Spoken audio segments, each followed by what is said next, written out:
lights! Oh, Maverick on Over the line! Who hit that? Dixon in the driver's seat. Ingram behind him down the back straightaway. A little bit of juking out there. It's like a football field. Yeah, taking some IndyCar lines down the back straightaway. Ingram really closes up on the back bumper of the 15. He's all over it as we go through 3 and 4. He's there on the bottom. He's sitting inside. Coming to the checkered flag. Oh, the big comes in. All 3 of them. Around.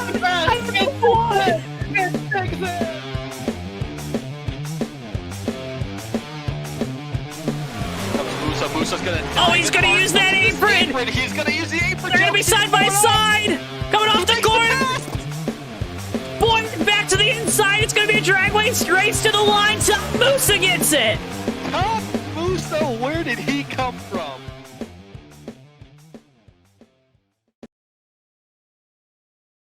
Ladies and gentlemen, boys and girls, children of all ages, welcome to the Hattiesburg Speedway here in Hattiesburg, Mississippi, for tonight's feature presentation of the HOBO Racing Truck Series, all, of course, live on JTN. As always, I'm your host, Joe Townetwork. Alongside me tonight, it's the one and the only Mr. Ricky Collette. Hi there, Joe. Glad to be back here. We're at Hattiesburg Raceway. Is that how you say it? Hattiesburg. Hattiesburg. We've both said it wrong so many times. We've been practicing it all pre-race here, getting ready for you folks. So we still can't get it right. But I'm excited to be here at Hattiesburg. Had a great race here. Last time we were with the HOBO Racing League, I believe, with their Xfinity cars. Yep. Yeah. And we were talking about this track. It's tricky. It's like a scaled down version of Atlanta, of Charlotte, with those tri-ovals. You have the wall there. It's right there on the racing groove. The guys really cut to the inside on these dog legs. You see Austin LaPlante there coming down the front straight. Oh, he's gonna hit the wall hard. No safer barrier. That's a tough lick. But so casual, just like the Fox broadcast today when Ross Chastain went for a drive. But that 48 LaPlante, that does bring us to a good point. We're talking about this earlier. It's much like Atlanta or like a Charlotte, or a very scaled down version of a 1.5 miles with that dog leg, that little tri-oval there. But the key difference here is that it's a very flat and rough track. So these cars are very loose coming off that turn 4. Not a lot of load carried underneath those cars as they're coming off the turn. You over-rotate the car here. It's very easy to do that coming through this tri-oval. We saw that with the NXS series here with HOBO a few months back. It's very easy to over-rotate it off the turn 4 and get into that inside wall and get shot right back up on the track. very scary, very easy to kind of have something go wrong. It's going to be an interesting race. We know tire wear is definitely going to be a thing. We're going to go about 35 to 38 laps on a fuel run for a 120-lap race. That comes out to just over three runs, so 2 stops. Oh boy, if we get green flag pit stops, it's going to be tricky here with the way this pit road is and the way you kind of have to really just send it down off the banking in turn 4. It's going to be a fun night, folks. Make sure, if you haven't already, hit that like button and subscribe. We got to 550 subscribers, Ricky. Yeah, couldn't do that without all the JTN fans. I see Barbara in chat. I saw Kenzie Weston in chat. Welcome, ladies. Hope you're ready to have some fun here on a Sunday night watching some HOBO Racing Truck Series action here from Hattiesburg. So glad. Yeah, great to see these 550 subscribers here. I noticed that last night watching USRO race, quite a big gathering there. I get to see the whole thing. I fell asleep about halfway through because I'm apparently 23. It's all downhill from here. I can't stay up past 11:30 now without wanting to fall asleep. But well, you're gonna need to do it this weekend. Yeah, I need to do it this weekend. But I'll have some assistance on that. Yeah, well, hopefully. I have to send Ricky like a case of energy drinks or something. But we're going to have a fun time tonight. 120 laps. HOBO Trucks always put on some of the greatest racing action. These guys always do a great job of taking care of each other, and that's a really big thing, especially at a track that's narrow, that's tricky like this speedway here at Hattiesburg. Ooh, Ricky, today was a day, let me tell you. I watched the IndyCar race, I watched the NASCAR race, and now I'm ready to watch the best race of the day here at HOBO Racing. You laugh. Yeah, I'm with you. I'm being honest. I've been watching racing all day. I feel you. I had the IndyCar race on. As soon as NASCAR started, I flipped over to that. It's like breakfast, lunch, and dinner here. A 3-course of racing today, and I'm totally down for it. Glad to cap off the night here at Hattiesburg. Hey, yeah, I said it. Say Hattiesburg. You still said it wrong. I thought it was. I And really thought I had it on that one. You said it the way I told you not to say it literally 2 minutes ago. We're gonna keep doing this. In one ear, out the other. It's Ricky Collette. But Ricky, this is your favorite part because you get to butcher a bunch of people's names. Take us through tonight's starting lineup. Well, starting for tonight's race, 28 cars here tonight. 24 of them took a time. So Trucks. Good size. Oh, yeah. Oh. Gonna get ya. One of these days, Joe. One way or another. Gonna get ya. All right. 28 trucks here tonight. Trucks. I said trucks. It's trucks. And starting on pole in his, I guess you would call it a truck. It's an SUV. It's an Escalade. Herman Reese in that 73 Cadillac will be starting at a time of 31.164 seconds for our pole time. Mr. Steve Rubino, saw him in chat at the crack of the afternoon.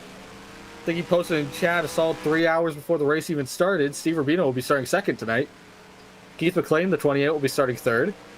Ronald Luzier in the 94 will be starting fourth. Maverick will round out the top 5 in the 23 truck.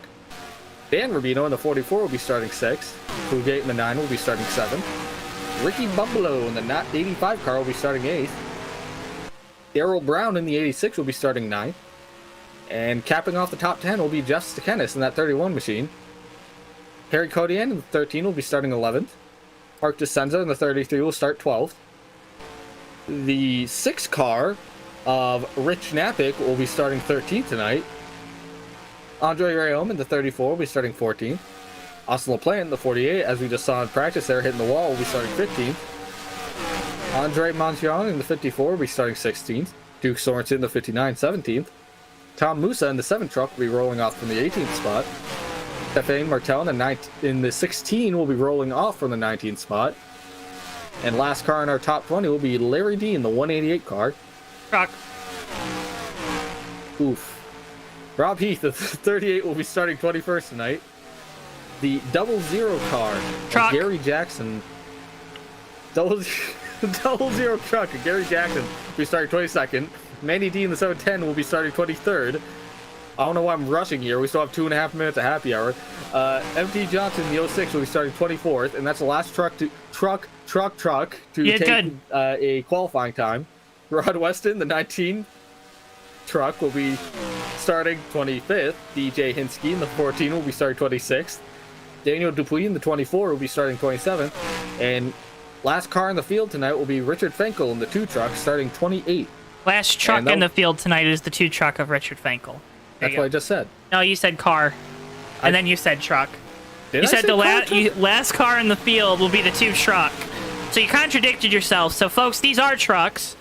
Don't let Ricky's numerous mistakes confuse you. Just to make sure, Ricky, it's fixed setup, realistic damage. Yes. Just so you know. You know, I'm just gonna say, I know you don't bully Davey and Tommy like this. Well, I bullied Davey on the Fake Racers podcast, and Tommy doesn't care. Tommy's just got thick skin. But Ricky, it's Tommy's world, and we're all just living in it. No kidding. Go check that out from last night at Rockingham. But yes, absolutely, I love those things.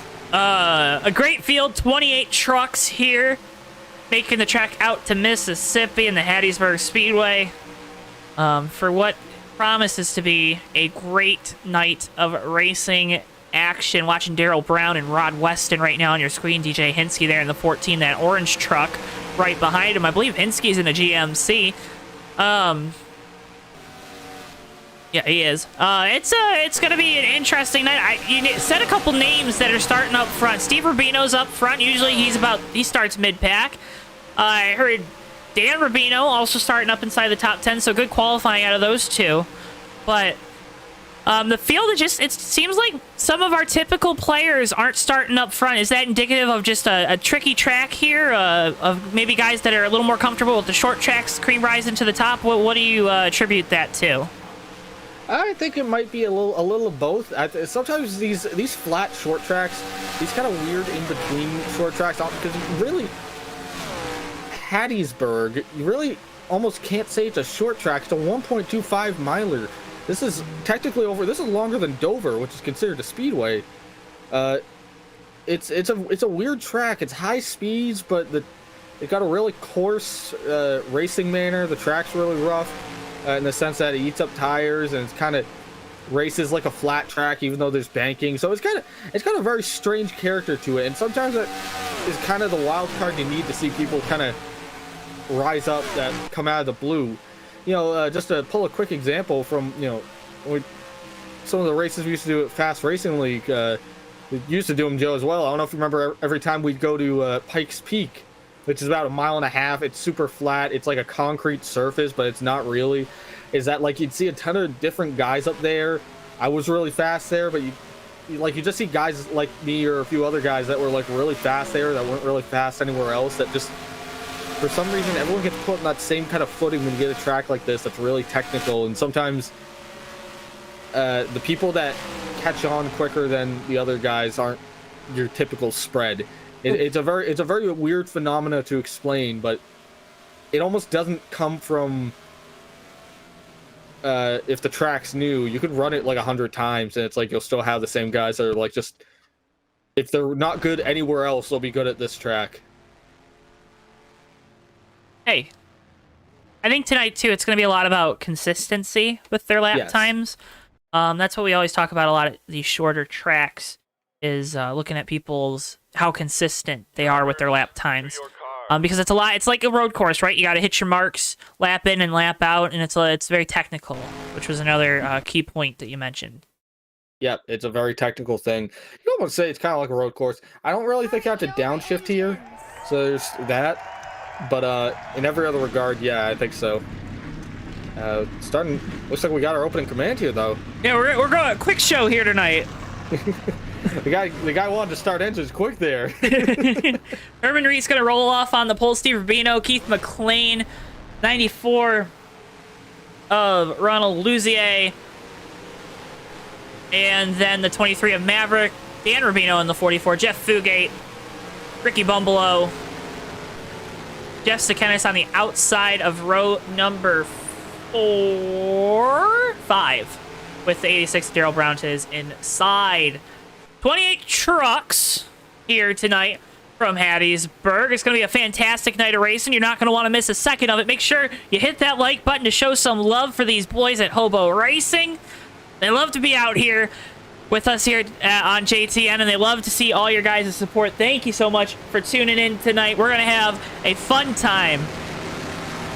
And we might just see a little bit of short track tempers flaring as this race goes on. Herman Reese going to lead him to green in that 73 Cadillac for first time in a while, at least, here on JTN. He won the Xfinity HOBO Racing Series race here in December. He looks to try to defend his crown on the track. Green flag in the air, and we are underway from Hattiesburg.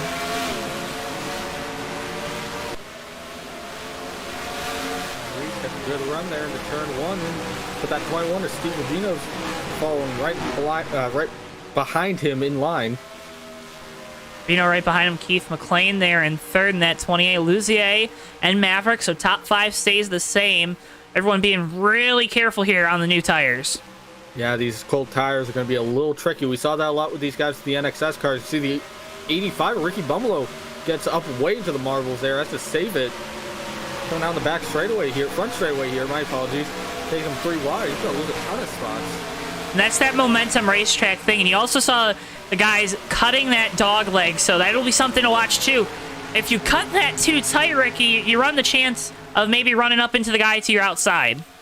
You do. You run a few risks. You run into the guy on the outside, you run the risk of accidentally tapping that wall and getting shot up the track, and you're also running the risk of, like I said, these trucks are not loaded down at all when they get off the turn. They're very loose. See the 54 Andre Mongion hits the outside wall a little bit. If you hit that apron at the wrong time, you actually upset the car, upset the truck, and almost spin it. The motor vehicle racing network. Things seem to have sorted themselves out throughout the field. A little bit of damage to the right side of the 19 truck. You get to see, though, this camera angle coming into turn 3, how much the rear ends are kicking out on those things as they roll it through. Yeah, I was talking with Steve Ravino here in this 21 truck. He's having to hold off Keith McLean there in the 28. I was talking with him, or he was telling me some different things about the way, again, it's fixed setup here, so everyone's got the same stuff. But he was talking about how these guys, they've kind of struggled with finding the right setup, finding that right balance with these trucks, and anything they did, just it's always very uneasy. Easy. McLean, big send down into turn 3. So these guys, they're going to be walking on eggshells for a little bit until the tires get gripped up, warmed up, and worn in, and then you'll start fighting that tight condition most likely if you're like me and you always burn off the right front. Yeah, it's a tough thing to do with a fixed setup, is to find that balance, especially at a track like this where it's very inherently loose. You want to tighten it up, but you also don't want to make it so tight that when you burn off the right front that you're just putting it into the wall. 44, Dan Rubino really kicking it out here in the 6th spot, fighting off Darryl Brown for position. You got Jeff Fugate and Jeff Sakenis, teammates behind him.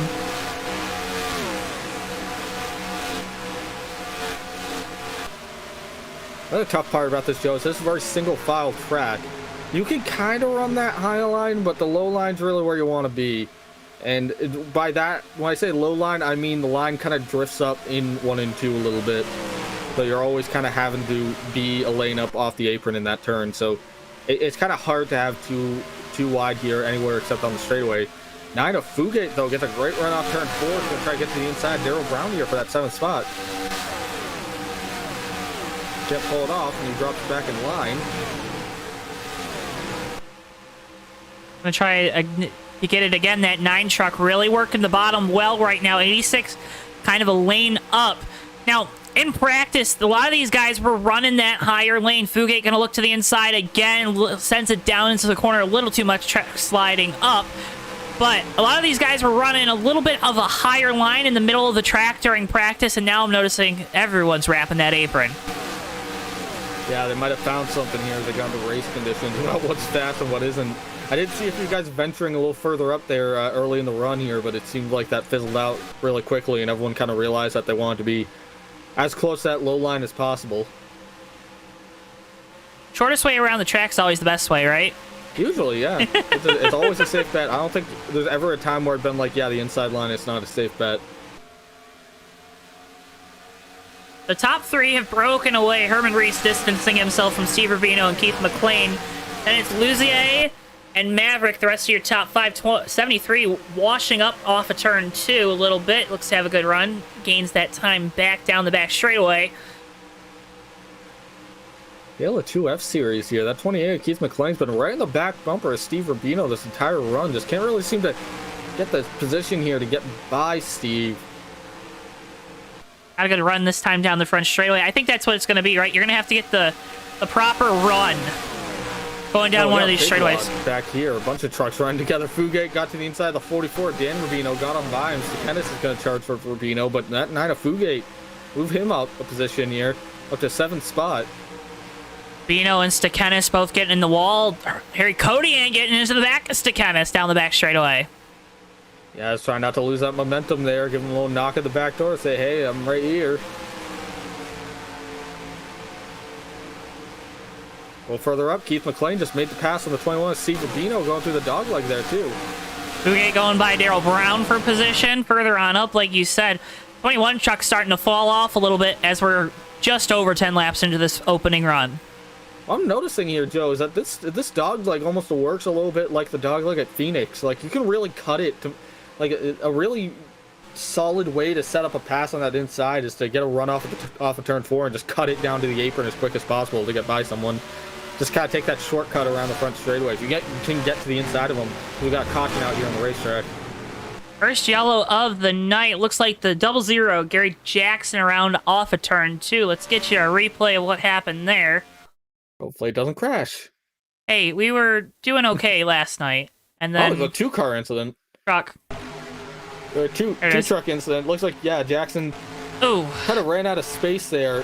Rod Weston, they're racing at a very tight spot there on the track. I think they were side by side coming out to turn. But Jackson hits the wall a little bit. It kind of spits him out, and nowhere he could go. It just kind of bounces him back out at Rod Weston. I think Weston might have gotten a little worse off there.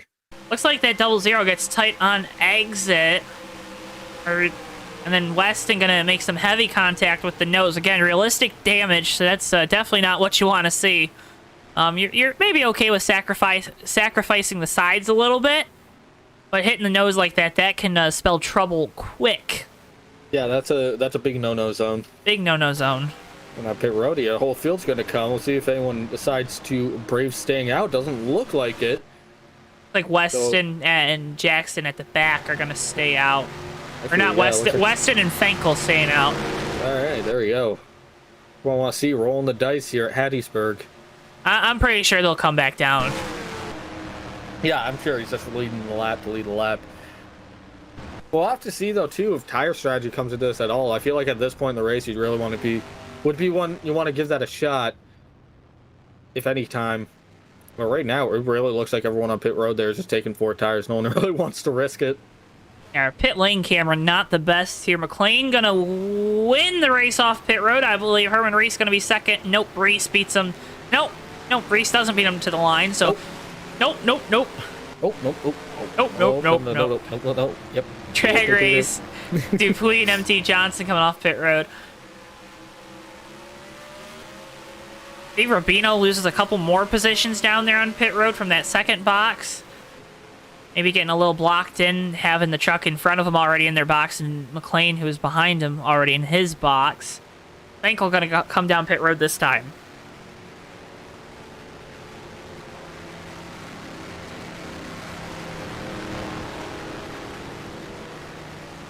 Well, folks, the best place to get all your diecast and racing-related apparel is CircleBDiecast.com or PlanBSales.com. You can check out the CircleB link down in the description below, and when you find something you like on your order of $20 or more, make sure you use code JTN at checkout. You're going to get free shipping on your order. You're also going to help support us here at JTN. Remember, CircleB Diecast, your home for all your diecast and racing-related apparel needs. Use code JTN at checkout for free shipping on your order of $28 or more.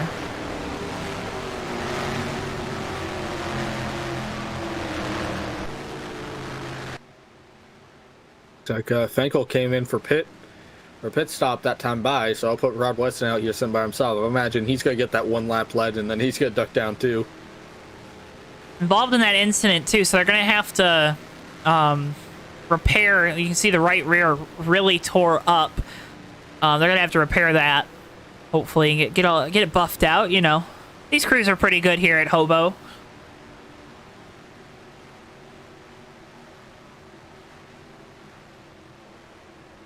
Someone in chat says, "Huge, real close to the pace car." First of all, that's a truck. Making the same mistakes as me. I've corrected Ricky so many times. He's not going to let you get away with that one. But don't worry, it's driven by ghosts. You can just drive through it. We can't afford Brett Bodine, so we have the ghosts. The ghost. Imagine if you could hit it though. Oh my god. NR 2002 lets you do that, and it's terrifying because the pace car will just blow. The pace car is like non-movable, so it will just charge through a field of cars if you let it. Lights off on the pace truck, so we'll get single file for this restart. McLean, Reese, Luzier, Maverick, and Rubino, your top 5. A little bit of lightning up here leading that pace truck, actually. I don't know if you can see it, Joe. I don't know what yours looks like. Is it a truck? It's truck. Truck, you're the lightning. Lightning. Ka-chow. Ka-chow.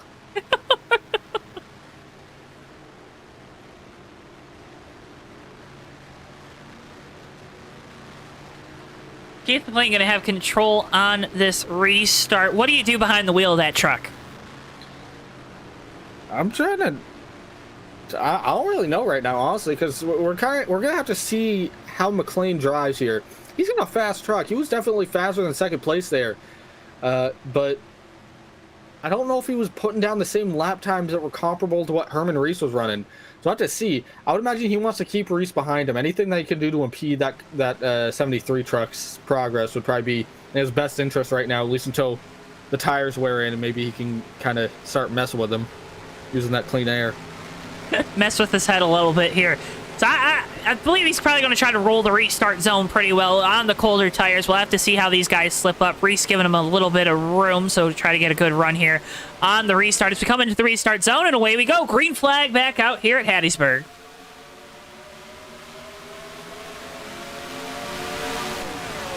Field's going to say single file through turns 1 and 2. LaPlante looking to the outside further on back. We watch the battle for the lead, though.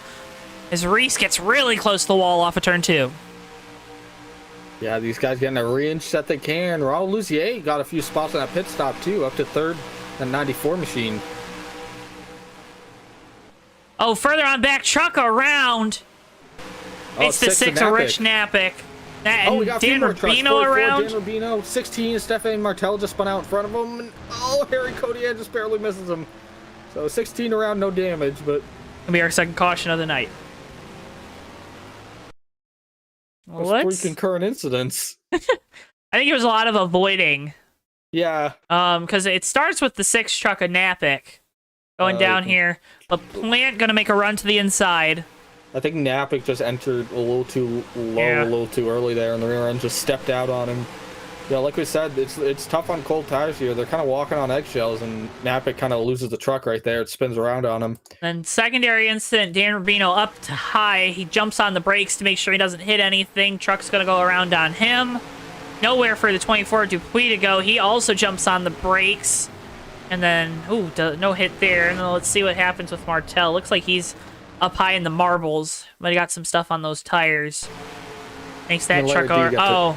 Yeah, him and Larry D got together, and then he goes around that outside wall. So great job by Stefan Martel. You can see he's just gunning it there, just trying to make sure it doesn't hit that outside wall.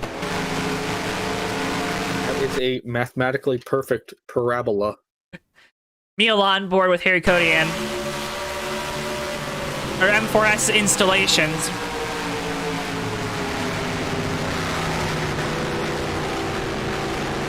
Good job avoiding it there. And then, whew! That's the scary one, though. It's that 16 when he went around there, because you're not necessarily expecting that to happen when you guys are already woed up for the caution.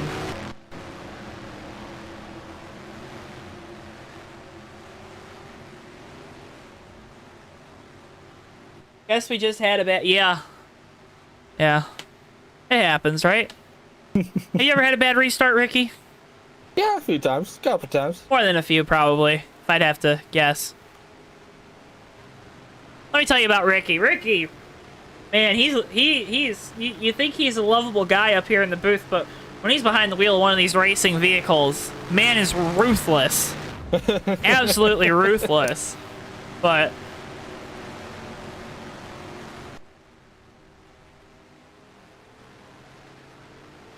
ruthless. I can't tell you how many times I got wrecked by the old 98 truck. Yep, I don't even think I've ever driven a 98 truck even. Oh, maybe not. Driven plenty of 98 cars, though. Yeah, enough to wreck you a bunch of times. No kidding. And then laugh and twiddle my supervillain mustache. Now you work for me, so... And now it worked for you, yeah. Well, I guess we both work for Bristol, but... What does that say about me? Is that what you said? Here at JTN, we love to embellish the truth. The whole truth and nothing but the truth. The truth. I don't know if I've ever even... I've probably wrecked you once, right? Yeah. I probably wrecked you before. It's racing. Racing. Or we've been in concurrent wrecks, or like connected wrecks that was by one of our or other faults. I don't know. I've definitely been wrecked more than I've wrecked other people, though. Yes. Absolutely. Not you, though. Won't you start with me? Tell Ricky he's a dirty, no good wrecker in the chat. Keith McLean out front right now. He's got to be loving seeing some caution laps, get some laps led, kind of figure things out. Did a really good job on that restart. Just going to try to look to execute the same thing again, isn't he? Yeah, really. It's just second verse, same as the first year. Great restart. Got ahead of Herman Reese. Had to make him work for that. Do it again. Didn't get a ton of time out there on those tires, though, so we'll see what happens when these tires start to wear in. I would think that McLean can use this to his advantage as those tires wear in, use that clean air to his advantage to keep Reese back there. But if Reese is still faster than him, even over a long run, it just takes one good lap and he's going to be there. As we get the one to go flag, Keith McLean going to lead him back here. Herman Reese in second, Lizier in third, still Maverick in fourth, and Steve Rubino in the fifth spot.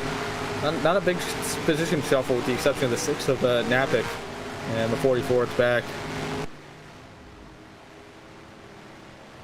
Yep. Yeah.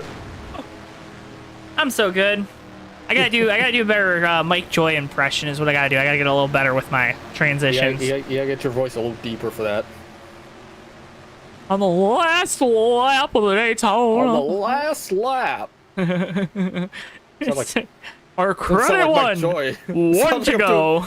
Sounds like I'm doing a Patrick Warburton, not a Mike Joy. On the last lap of the race. Keith McLean gonna lead him back to green. Hopefully we're making some people laugh somewhere. I don't think so. Probably not. Comedy hour up here in the JTN booth under yellow. The height of professionalism is Keith McLean's going to lead him back here. As you got the pace car making that left turn down pit road in 3, 2, 1. -1, -2, -3, -4, -5. There we go. Pace car down pit road. Man, you do 7 seconds. There you go. Hey, Keep I already got the bugs. And got the green flag in his hand, the flag man, and the green flag is out. We're on lap 21, 120 tonight. Beautiful call back to green. That, didn't I? This is why I usually take it from before I could say anything. Reese really close there to McLean off of turn 2. At least a little bit closer than last time. McLean gonna, though, have about a 2.5 truck length lead down the back straightaway. Luzier in third, Maverick in fourth. Everyone kind of keeping steady there. McLean really sends it down into turns 3 and 4. Yeah, big wad of trucks here. Background set 20th, Joe. All these guys trying to get by each other. Dan Rubino, the 44, goes around 16 collecting. We got another Rex. Takes a 6 with him. Oh, there's the 2 of Fenkel involved, and that's a 4-car incident here in turn 4. 4 trucks involved. Larry D also around. Trucks. Yeah. Further on Larry D, up. Oh, hard into the wall. Front end all torn up on that Tundra. Doesn't look like too much damage on the 44 too. Let's get you a replay. 188 might be the worst benefactor of that. I don't even, was he even involved in that initial incident? I don't think he was. That was contact with the 13, but further. Oh, you're right. That's a completely different incident. Let's see what happens here with old Bino and the 44 truck. Like they're gonna try to go 3 wide. Just kind of sends it in a little too deep, a little too low there, and the rear end kicks out. 16 has nowhere to go, collects a 6, and then 2 tries to drive. Has nowhere to go either, just shoots the middle. 2 of almost made it. Richard Fenkel really didn't get off that bad. He just kind of got jostled around there and then stopped on track. But it's tough deal there for a lot of those guys. Very tough deal for Larry D a little further ahead there. A separate incident, you're right. Looks like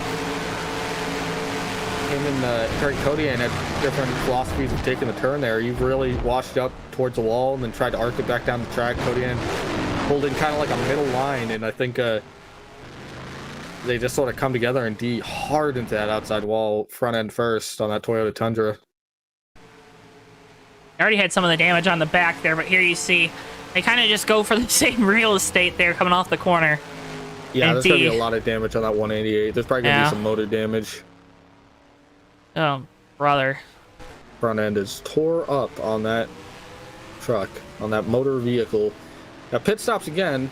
Not a lot of takers this time. Beyond the people that were involved in that incident, no one really coming down, which honestly stands to reason here because we kind of just keep running caution laps. Not really warming up the tires. Well, they're getting heat cycles through the tires, but there's not a lot of wear in these tires right now. What's worse, though, for the tires, the wear or the heat cycles? I'd say the wear. Yeah, I mean, here's the thing, though. When you keep putting heat cycles on the tires, especially if you keep getting short runs like we've been getting,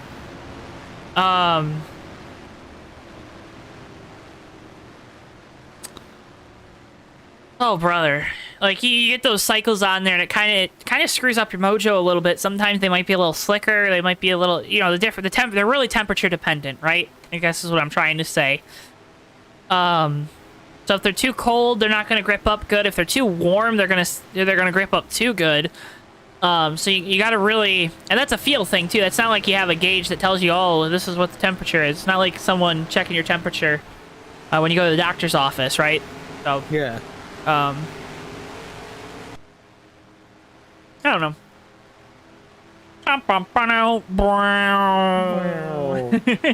Rubino in chat saying dizzy after that spin. I agree. There was a lot of spin in there. Welcome. This track lets you spin a lot. You spin me right round, baby, right round like a record, baby. Still green here. Pace car, still yellow here. Lights flashing on the pace truck. I mean, Ricky's not colorblind, for all I know. I am not. Isn't Ryan Pace colorblind? He is. Get Ryan Pace up in the booth next week. We'll have our first colorblind broadcast. He's already been on a broadcast before. Oh, has he? I don't even. Yeah. God. Oh, Go yeah, back, you're right. watch. I think the second or third broadcast here on JTN Yeah, with the way fast. back. I forgot because it was like a rotating list back then. Yeah, I kind of just went down the list. It was like, let's have some fun.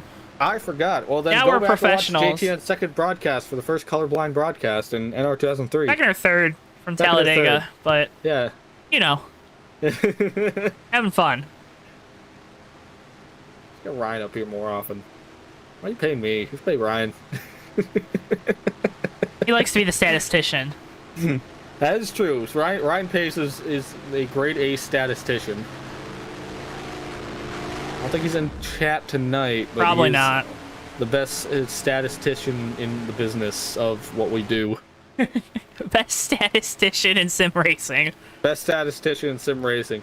Larry D, the entire front end is torn off of that 188 truck. Oh, that looks like He a bought that pit modified. road. Yeah, the crew didn't decide they want to pull the dents out. They decided they want to run a modified here, apparently. And D's doesn't got a front bumper now, but on the bright side, a lot of airflow going to the front of that, that iForce V8 or whatever Toyota calls their V8 engine. It'll be nice and cool. Those tires too. Yeah. The front tires got a decent amount of air on them. I feel like this is kind of showing the man behind the curtain here, the fact that those tires aren't actually connected to any kind of control arms or anything. They're just floating freely. Well, you know. The motor's one single polygon block. Gotta love games from 2003. Or 2002, rather. Well, one to go here. So Keith McClay going to lead us back. Herman Reese second. Raul Luzier third. Maverick fourth. Steve Rubino fifth. Literally nothing has changed because we didn't even get a full lap in, I don't think. So, Joe, you take it this time because you're better at doing the restarts. I'm better at everything, Ricky. You're better at everything. Most things. Yeah, most things. You're probably better. Most things. You're better at screwing up names. That is, look. If I can't be the best, I got to be the worst at something.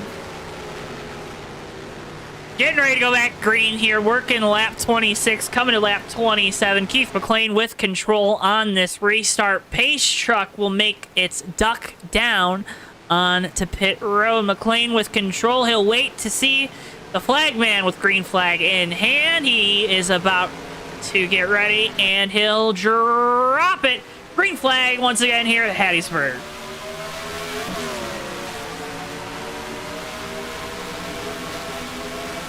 Herman Reese gets a pretty good restart there to stay with McLean, but it looks like McLean is going to gap him up a little bit further than he did on the last restart there. Yeah, good restart there for the 2873. Not as lucky further back. Looks like we're pretty much single file all the way through the field. Oh, Rod West into the outside wall a little bit. He saves it.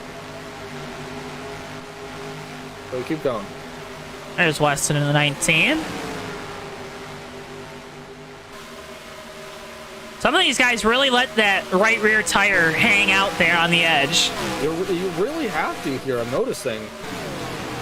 I don't know what these guys are running off. It's radials or bias ply, but man, they're hanging it out like those are bias plies.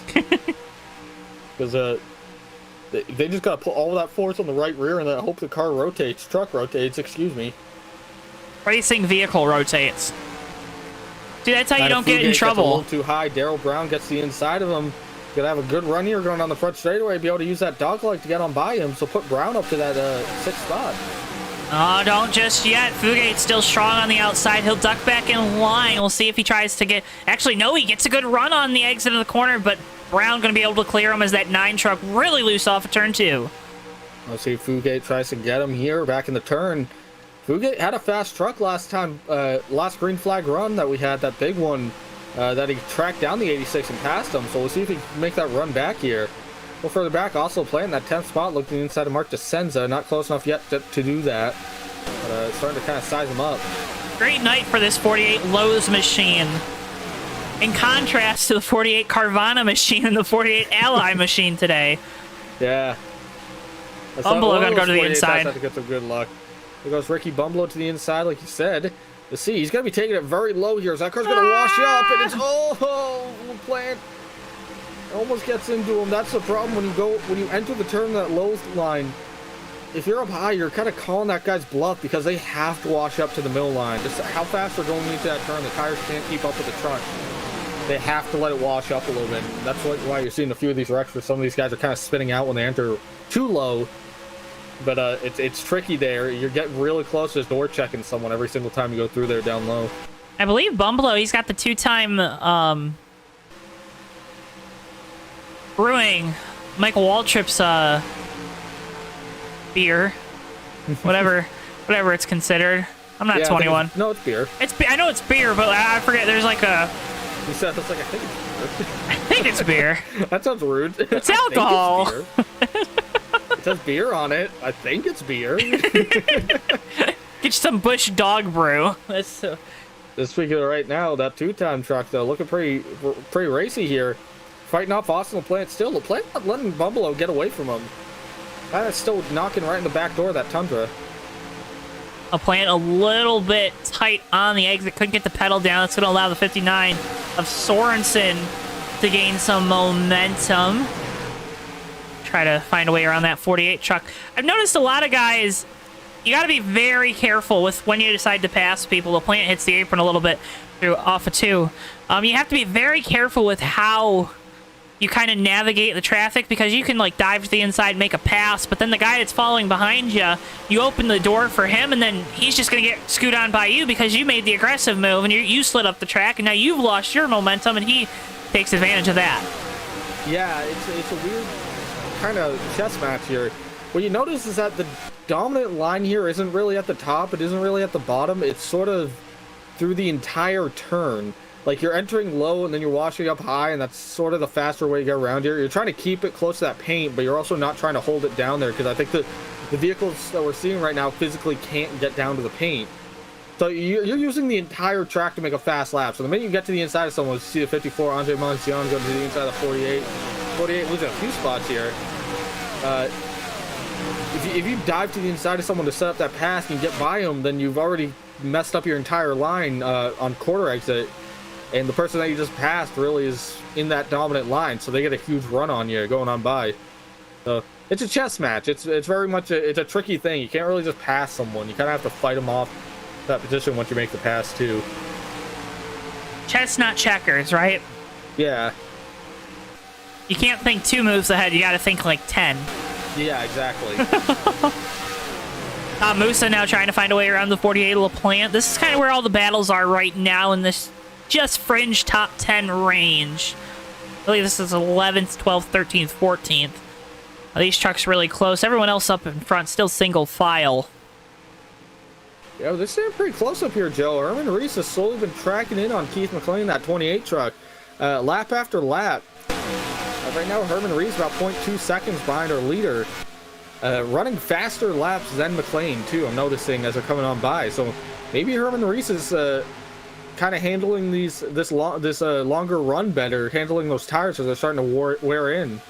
Doing a little bit better handling and managing those Goodyear Wranglers. Yeah, Wranglers. But and right behind them, Ron Luzier, the 94, is actually putting up faster laps than both of our leaders. So, and then Maverick right behind him is putting up way faster laps. So these top 4 are pretty close. Do you think there's some draft that comes into effect here? I would honestly think it's possible. They're on the back straightaway here. They're getting up to about, let's see, Keith McLean enters into turn 4 here. He's doing about 159 miles an hour. So it's not, it might be enough to sort of make a wake here. Is he actually washes up the turn a lot? That's going to give Herman Reese a big run here. Herman Reese looking to the inside here. He's going to set him up for the pass. Not quite there. He tries. It looks like he was thinking about diving it down into turns 1 and 2. McLean going to take a more conservative line down around the bottom, but that 73 truck is a decent amount faster right now than the 28. Yeah, they're doing about 165 coming down the front straightaway too. So yeah, I think that's enough to catch a little bit of a wake. Probably get some momentum here. Gets a little bit of a draft here coming around the track. Also, you can't like bump draft people or like. I mean, really you could. You could bump I think draft. holding in tow does help with lap times for some of these guys. Why can't I bump draft at a short track? I don't know, Joe. Why can't you bump draft at a short track? I don't know. That's why I'm asking. I don't know. That's why I'm answering. You're unbelievable. Confusing you yet? Reese sends it down to the bottom. Maverick trying to look to the outside of Luzier. That's going to lose him some time. Steve Urbino looking to the inside. Didn't really have a run, backs off. That 21 truck just kind of biding his time right now.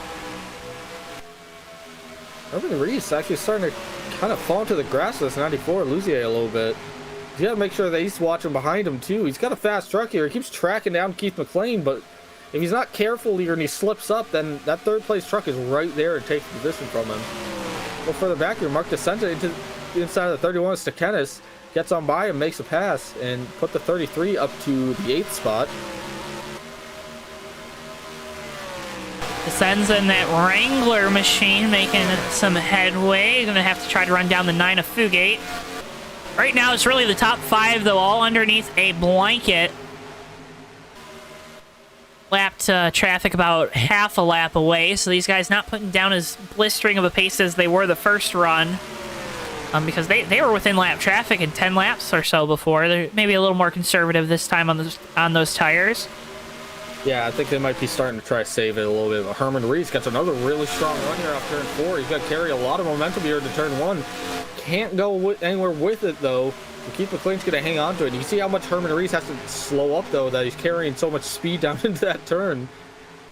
Overshoots a turn just a little bit and probably loses just a little bit of time. But Herman Reese right now within a 10th of a second of our leader, right in that back bumper there. You can see it. He's there. It's a matter of, does Keith McLean slip up, or does Reese get a really, really good run?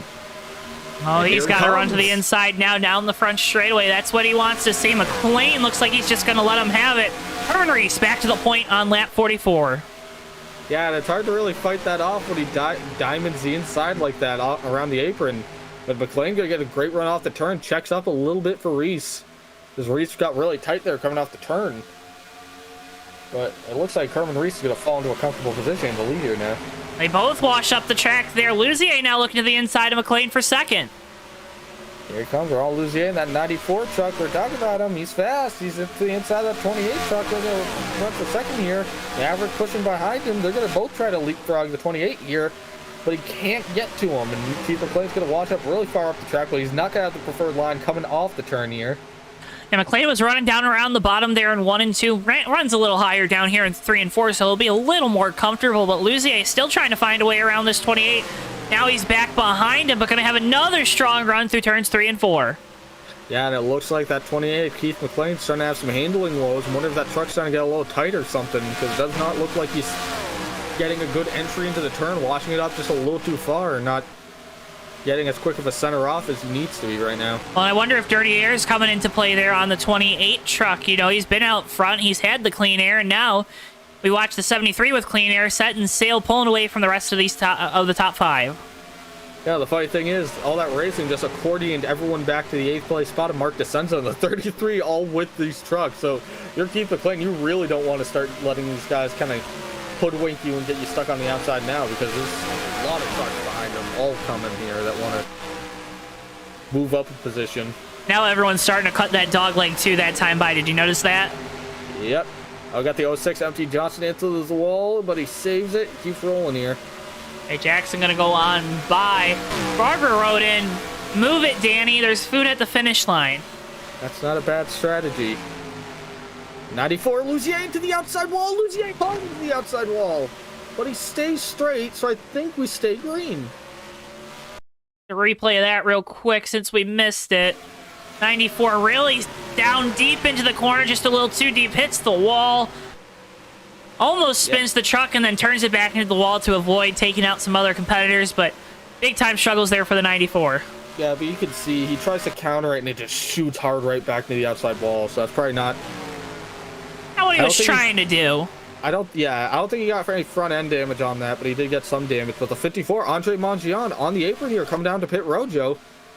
Green flag pit stop starting for the first time tonight. Mongion coming to pit road in the 54 Chevrolet.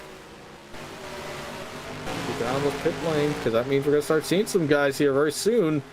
If we stay green, that's the big key word here. If we stay green. On a fuel run, about 35 to 38 laps. I think we're still a little bit away before you have to come down pit road. Unless that 54 team taking maybe a strategy call. It could be possible. Short Payton could do something for him. Right now, it's not going to give him, obviously, it's not going to give him the lead, but you might be able to leapfrog a few cars. 94 Louisier's coming down. Is he still on track? To, 54 still on track? yes, I think. Yes, Andre Mongion just pulling off his pit stall right now, coming off of pit road. Car must have blended, or truck must have blended in very well with the pit box. Oh no, you should say car truck. Yeah, car, but truck. I corrected myself. That too, though. I corrected myself because you're just you don't think I'm gonna make a mistake. Maverick did try to keep it clean. Sorry. So, put Maverick up to that second spot. I didn't mean to walk over you there. On of course you did. On the argument, and I saw that happening in second. He's McLean. Oh, has to save it there. Almost looks like, and that's gonna let the 21 as Steve Rubino get on by him. Rubino up to third. Daryl Brown now closing on McLean. The tires are absolutely shot on that 28 truck right now. Yeah, he really wants to bring it to pit road. I think he's just gonna fight. He's gonna fight it out, obviously, because he's got the track position. He does not want to do anything to cost himself that track position because it's gonna be so hard to gain it back. But you can tell he is definitely praying for either a caution or to get the call down to pit road from his crew chief. That old Tommy Bordeaux in chat saying this is a cool looking track. It is, Tommy. Friend of the show, Tommy Bordeaux. It is a wild looking track. Friend of the show. He was just on last night. Friend of the show. Well, Herman Reese still out front. Steve Rubino trying to find his way around Maverick for second. That's second and third, the rest of your podium.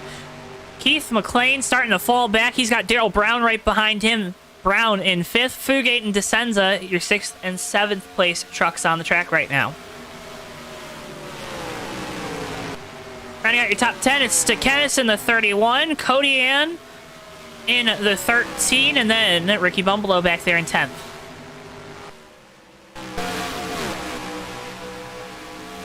Around. Looks like we're getting some takes on pit road here, Joe. Duke Sorensen comes down, and then right behind him, Tom Musa in the 7 Penske truck coming down on pit road. GoPenske.com. GoPenske.com. Yeah, GoPenske.com. I was saying Go Penske today. Very happy boy. You were saying no Penske when Logano flipped. Yeah, well.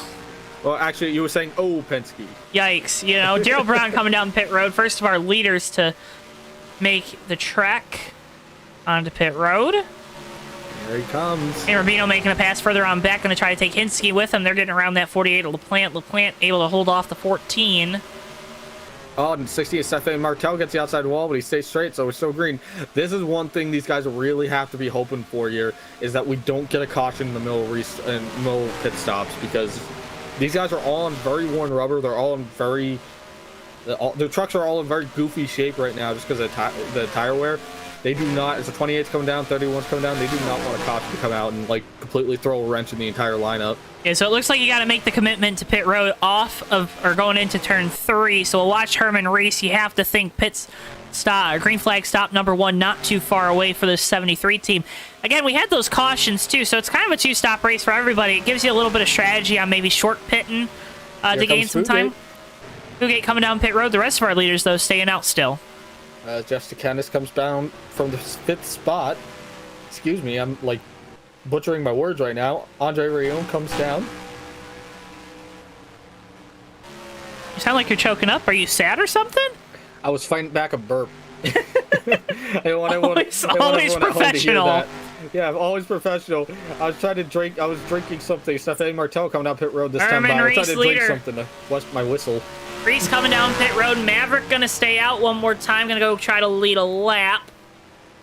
Like Steve Rubino has also made the trek down pit road. There he is, coming up behind, trying to gain some time on this 73. Really aggressive, sending it down to the pit speed line. Ricky Bumblelow coming down. But right now, I think that leaves really only Harry Kodian here on track. He'll pass the leader here.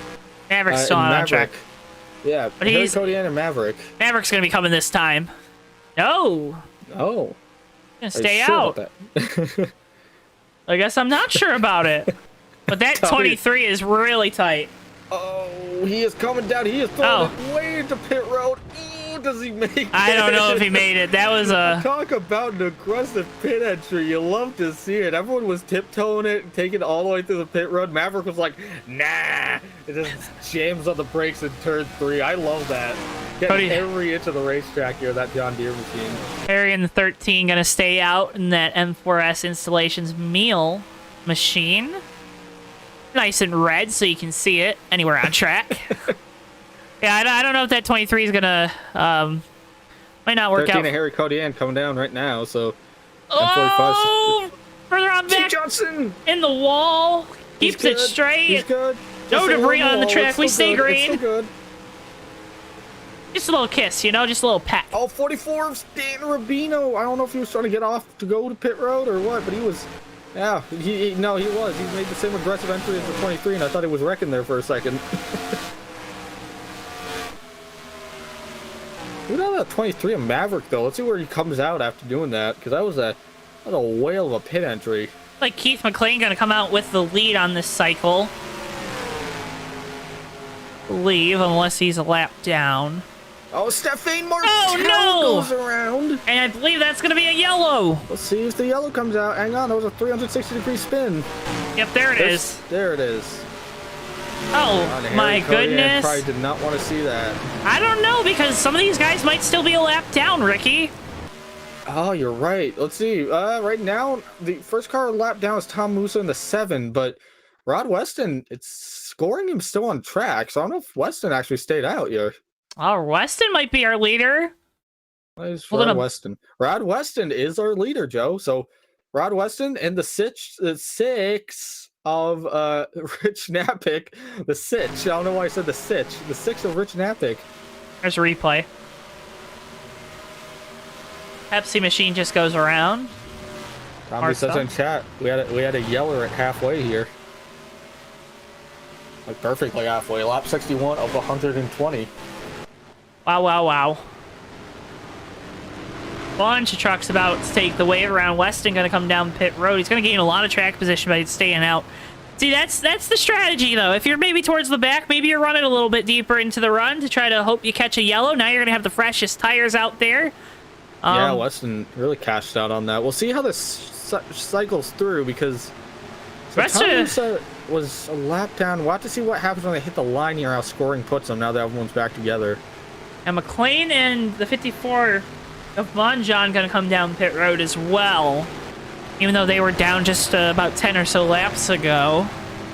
So the 6 of Rich Napick is scored as our leader right now, if he's still on track. Is he on pit road? He should be on pit road. So he's going to come down on pit road. In that case, they'll jump up position. 28, Keith McLean comes down, yeah. Should be Herman Reese. So Herman Reese will be the leader, and then in second will be 86 of Darryl Brown, Mark DeSenza in third. Maverick in fourth. Maverick in fourth, yes, and then Ronald Lucier in fifth. So, yeah, that should be the cycle here, but that actually should probably help Napick quite a bit. Rod Weston with a pretty long pit stop there, so I think he's taking the opportunity to kind of pull out the dents. That 19 truck looking a lot cleaner than it did going in to pit road, so probably took that time just to buff out those dents on that. They're going to get the 4 tires anyways. 28, Keith McLean just sitting there on pit road. Sticky situation indeed for the people that just pit. You saw McLean coming down pit road. You said he's still in the box? Yeah. He's probably might be running to the Porta-John real quick.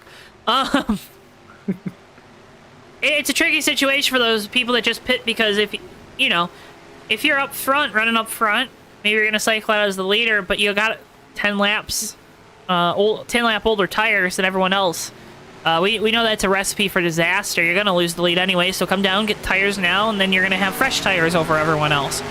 The real big kicker is all these folks that were trapped a lap down when the caution came out, because now they're gonna have to take the wave around. They can't come down to pit road and get new tires, and they'll have to start behind the people that were still out there on track that maybe were behind them well, when the cycle started. So a good call for the 19 team. A good attaboy there, them, and as well as Napick in the 6 for staying out, but had to come down to make sure they fueled it on up because we were in the middle of that green flag pit cycle. But Joe, go ahead. Rich Napick's going to come off in the 10th spot, it looks like. Yeah, So Rich Napick's going to have some freshest rubber of the field. He's going to be in 10th position. Rod Weston in 12th. So these two trucks really did cash out on that. And what does track position mean? It means a lot. It means a lot here. Yeah. Especially at the short tracks when we've been talking about how it's kind of one groove, it's one lane. It's hard to make passes. You have to be really careful when you dive down to the inside of somebody to not wash up too high and make contact, because then there's a wreck and then it's your fault. That never feels good when you take someone out trying to pass them. But yeah, that's the thing, right? You got to really work on. You got to work on now if you're these guys that are going to have to take the wave around here as the pace truck lights are off. A lot of wave rounds here. You gotta work on getting those positions back now at a deficit. That deficit being the older tires. So Herman Reed's going to have control on this restart. Darrell Brown there in second. First time this 86 truck has been in that position for the restart. Mark DeSenza, big gainer there. Maverick in the 23, and Harry Kodian in the 13, your top 5. Or is Maverick a lap down? Hang on.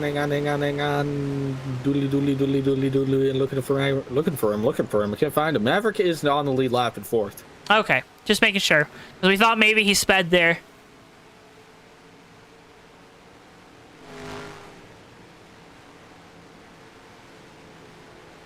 So,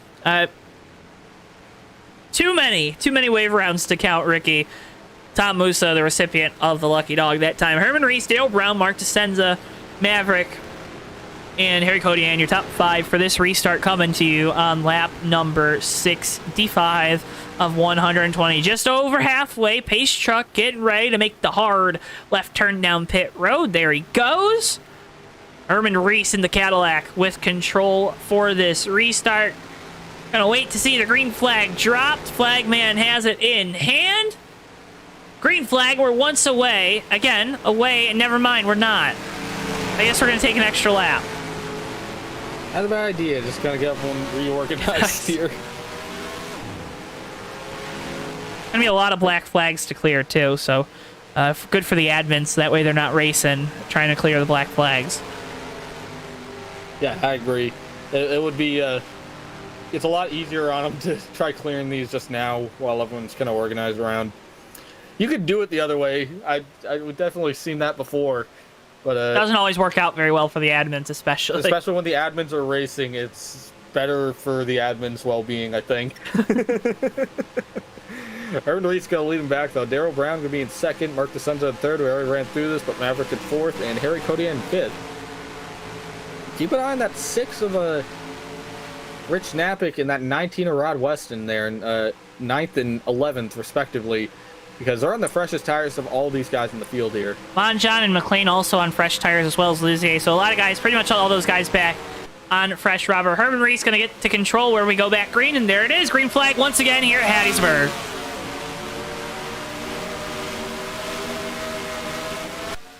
Great restart by Herman Reese there. We're going to have a nice little gap here on Brown coming off of turn 2.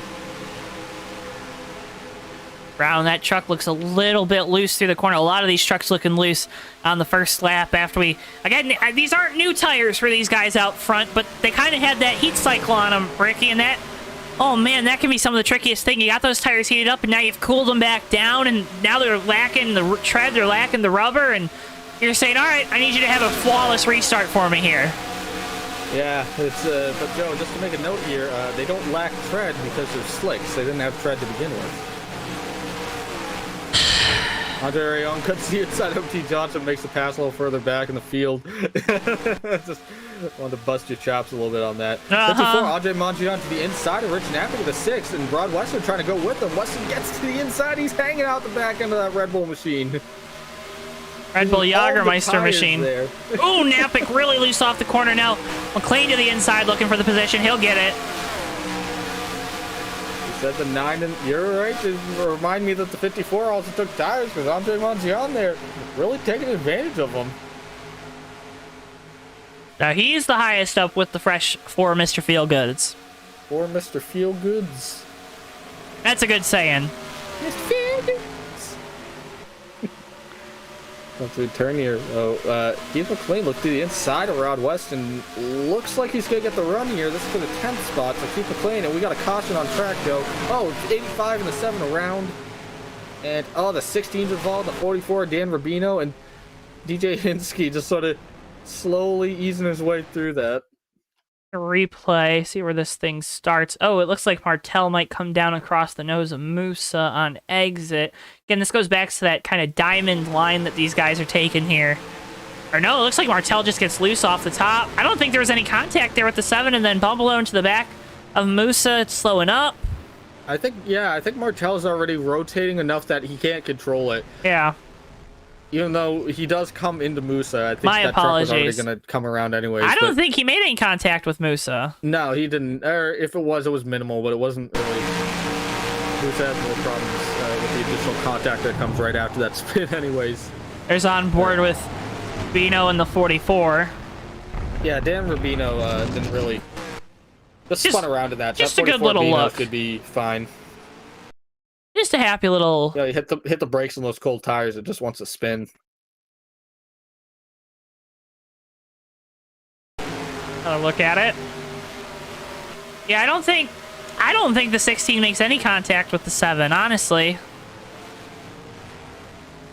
And ooh, the 24, and Heath really threads the needle there.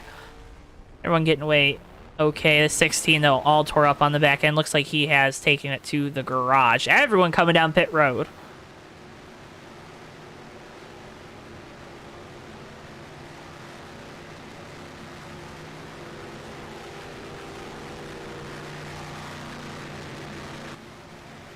Would believe everyone's going to take 4 tires. Maybe if you're one of those guys that just came down a few laps ago, you take 2.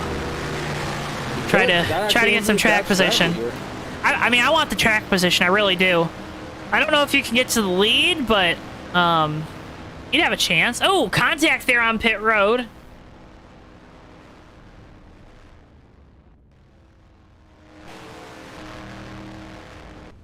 Yeah, Bumbalo coming, or it looks like Kodian gonna take 2. He's gonna be the first off pit road. This could be a big shakeup here, Joe, depending on who gets out first. Herman Reese could get out. The Arrow Browns could come behind him, but this changes a bit because Eric Kodian now in the lead. See who these guys pit. Gary Jackson did not pit. He is 1 lap down, I think. Yeah, so he's going to be trying to get that wave around. Wave around or Lucky Dog if he's eligible. MT Johnson 2 laps down. Probably a similar story. Dan Rubino here probably just leading the lap, I think. So no one really stays out. So I'll put Harry Kodian first, Herman Reese at second, Darrell Brown in third, Mark DeCenzo at fourth, and then Maverick at fifth. So not a huge shakeup here, but the big gainer right now is Harry Kodian in that 13 machine. Bino going to take it to pit road. Well, folks, we got a lot of upcoming races here on JTN. The month of May is going to be absolutely packed with racing in the real world and the virtual one. But first, we'll be back with the Bomb Squad Racing Cup Series this Thursday, last race of April from the Kansas Speedway, 9:05 p.m. Eastern Time. Then the USORL Cup Series makes their way to Kansas Saturday night, May the 1st, 10:40 p.m. Back with Bomb Squad the following Thursday, May 6th at 9:05 from the Lady in Black Darlington. Then USORL Cup Series opens the round of 10 at the Talladega Super Speedway, 10:40 p.m. there. Then the All-Star Racing League Trucks on May 10th take it to Viva Las Vegas, 8:55 p.m. Eastern Time for that one. All, of course, live only on JTN, presented by TWB Technologies. Together, we are better.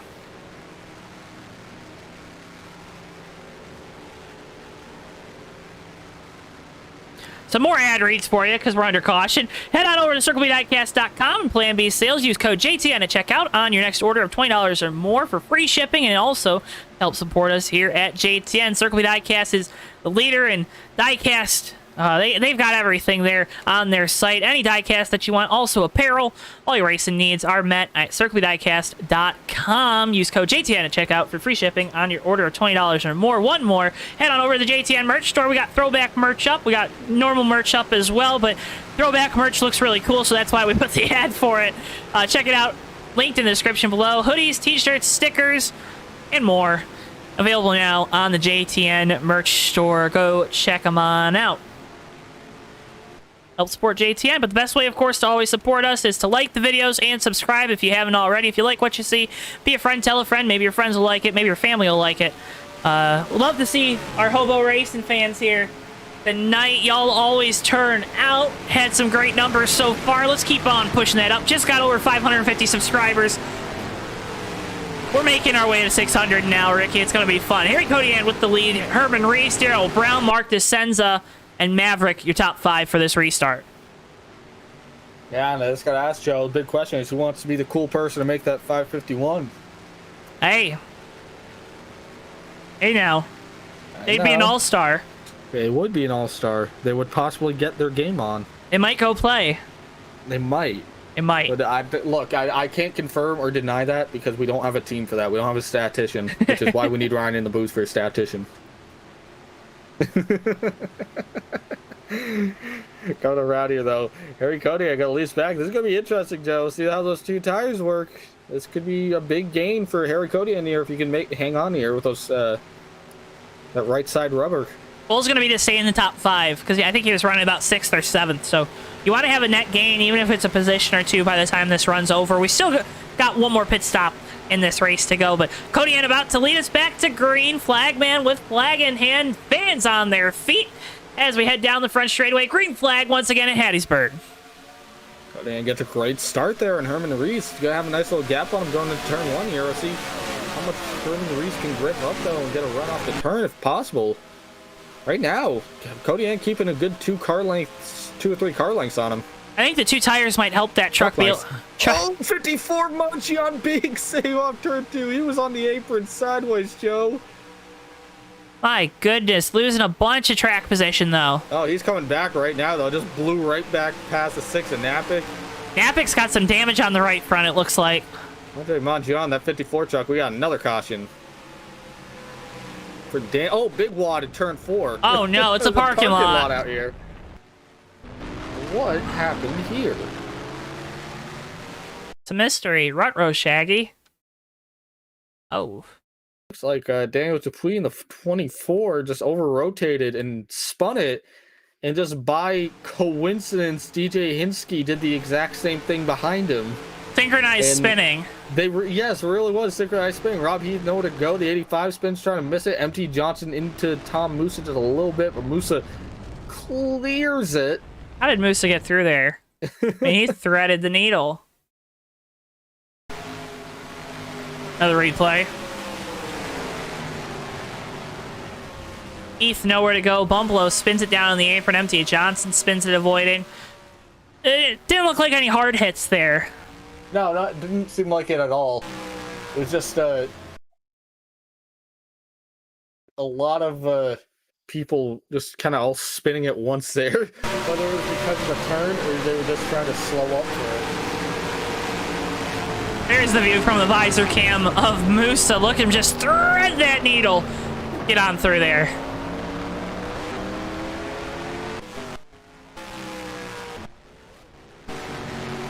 And all those trucks involved there coming down pit road get 4 fresh tires. So Cody Ann did a good job there on the restart. I have to think Herman Reese might have figured out a couple of the tricks, though, that 13's employing here.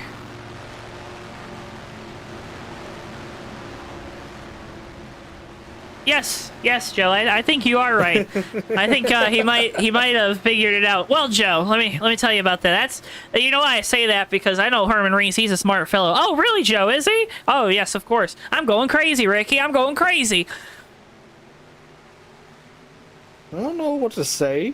Check out the Fake Racers podcast this week, Davey and I. When the episode comes out, we'll see when that is. Hopefully Tuesday night, maybe Wednesday night.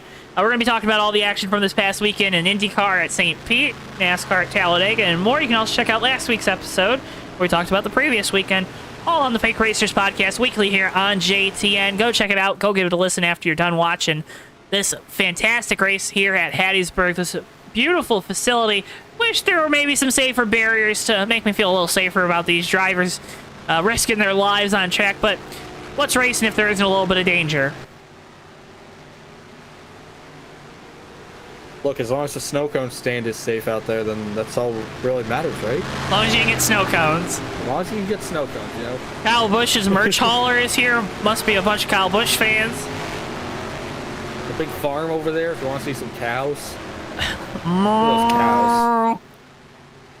Did you hear It's them? a barnyard hour. Yeah, I could hear them. I could hear them. Wow. Loud cows.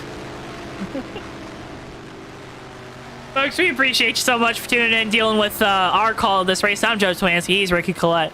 That's where the viewership just drops right there. Is when you start mooing. I didn't know I was watching a cattle show. A cattle calling contest. Hey, man. Gotta call them till the cows come home. Oh, there you go. We appreciate you guys so much tuning in here at JTN. Can't thank you enough for your support. Can't thank the boys here at HOBO Racing for having us out all the way back in August for the first time and continue to have us out for all these races. Continue to put up with our shenanigans during these broadcasts. Can't thank them enough for allowing us the privilege of coming out and calling some great racing action, all of course live on JTN for you, the JTN fans. Thank you. This program was made possible from viewers like you. Thank you. Couldn't do without you. Bristol also very appreciative. He's down in the producer truck right now working the cameras as well, so he's working on fetching some new stuff as we move on into the summer months, and we're going to be moving back to green here next time by Cody Ann with the lead, Herman Reese, Daryl Brown in the 86, Mark DeSenza, and Maverick, your top 5. We'll see how Cody Ann does it this time with this restart, how well he fares. Honestly, he did a pretty good job there last time. Didn't get a long run, but was able to just pull away from Reese like he had 4 fresh tires. So this might not be a bad strategy play here, Joe. Like I said, as long as there's a net gain at the end of this, it's a good strategy, right? Absolutely. There's my one absolutely. I won all of the race the other night, not saying it. You're doing very good with that. I call it, you see, folks Look, at home, I could have like one erase. How about that? You call Ricky out for something. No, you can do it as many times as you want. You call him out for something, all of a sudden he fixes it. He's a great learner. You bully Ricky and he does things. I don't think I bully you. Message from JTN. Bullying works. The more you know. The more you know. Cody Ann about to try to take these boys to school here on this restart. Going to try to pull away from that 73 of Herman Reese, 86 of Daryl Brown. Pace truck makes its way down pit road. And we'll get back to green flag racing here in just a second. Cody Ann with control on the restart in that M4S installations machine. And away we go. Green flag once again, lap 79. Cody Ann gets a good restart there, but Herman Reese trying to make sure he's a little closer on the 13 this time. We'll see how they look coming off of turn 2 here, what kind of a spread he has. About 3, maybe 2.5 truck lengths and closing. Reese with a good run down the back straightaway. Going to try to close the gap. Heading down into turn 3. Harry Cody Ann gonna hang on to this. For right now, looks like Herman Reese staying there in that second spot though, so there's a tale of 2 double-digit 3 trucks, 13 to 73. Through the field, pretty single file for right now, but keep an eye on this front shuffle. It seems like everyone's just under a blanket here for that top 8. Duke Sorensen further on back, trying to get around the 54 of Andre Monjon. That Chevrolet. Andre Rion gets to the inside of the 48, a little further back here. Go to the inside of the 6, 3 wide for a second. Well, you can't. I don't think they got away with it, but I wouldn't be trying that anymore tonight. I wouldn't want to be trying that either, but Andre Rion gets away with it scot-free. Yellow flag out. Like their car or truck around. Dan Rubino. Oh no. And he is off track. That is unfortunate. Oh no. Oh no. Oh no. Oh no. No. No. Ah, looks like that 44 is gonna just. Oh, he gets up into the wall. Yeah, it gets caught in the wall here, and then it looks like the truck, when it hits a wall and it comes off, it's so loose. Has no control, just spins out on him. And MT Johnson just squeezes into that outside wall. Here you got a Well, I park think it. Bino, I think Bino tagged out there. He said, enough for me.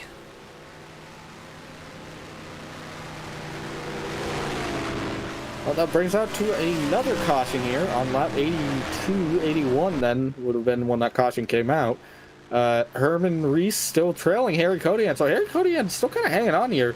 Do you think, Joe, when do you think we're in the ballpark here that these guys can make it on fuel? They would probably have to get to around lap 90, right? Yeah. I was hearing 35 to 38 laps. So 35 to 38. Ooh. in theory, we're right on the edge. Would be a bad idea to come down now and get those tires. If I'm the 13, I'm coming down. I'm gonna try to drag them all with me. That's my play. Doesn't look like he's gonna do that though. What do I know?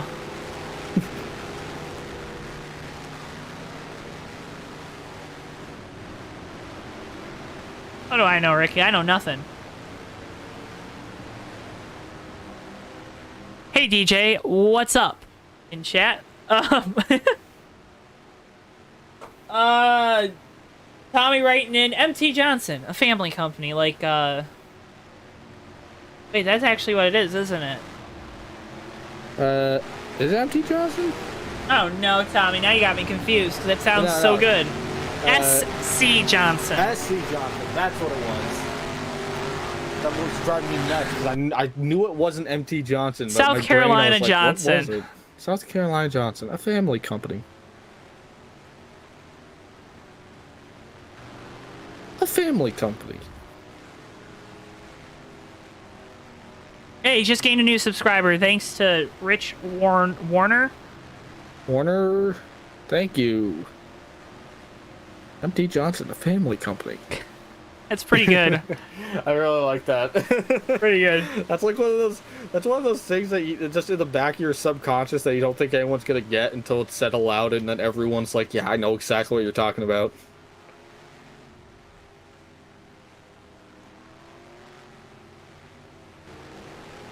DJ Harris saying getting his stuff ready for tomorrow night's USORL Lights race.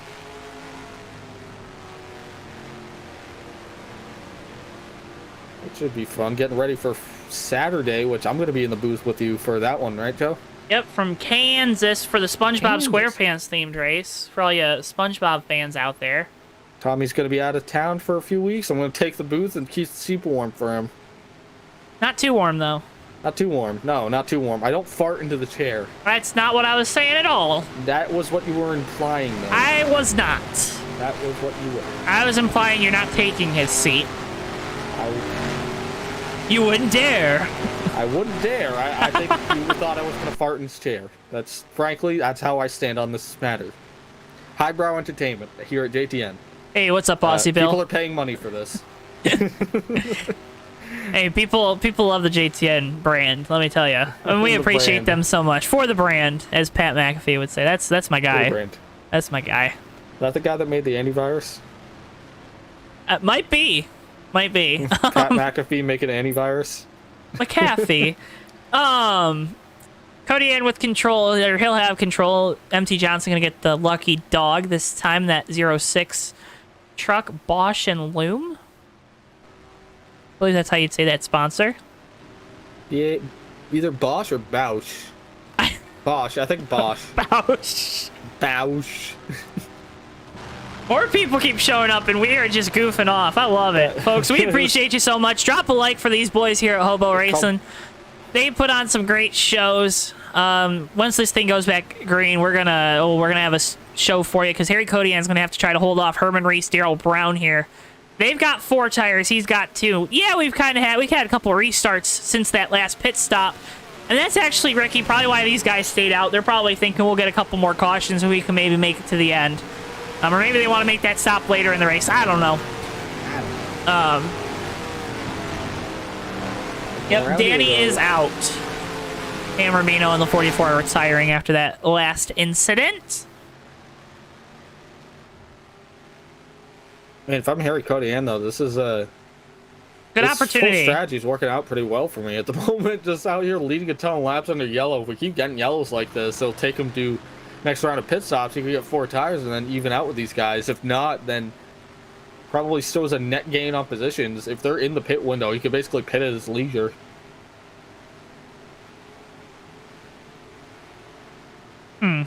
So we will see what this 13 team ends up doing, but I think it's a pretty good strategy play so far, Joe.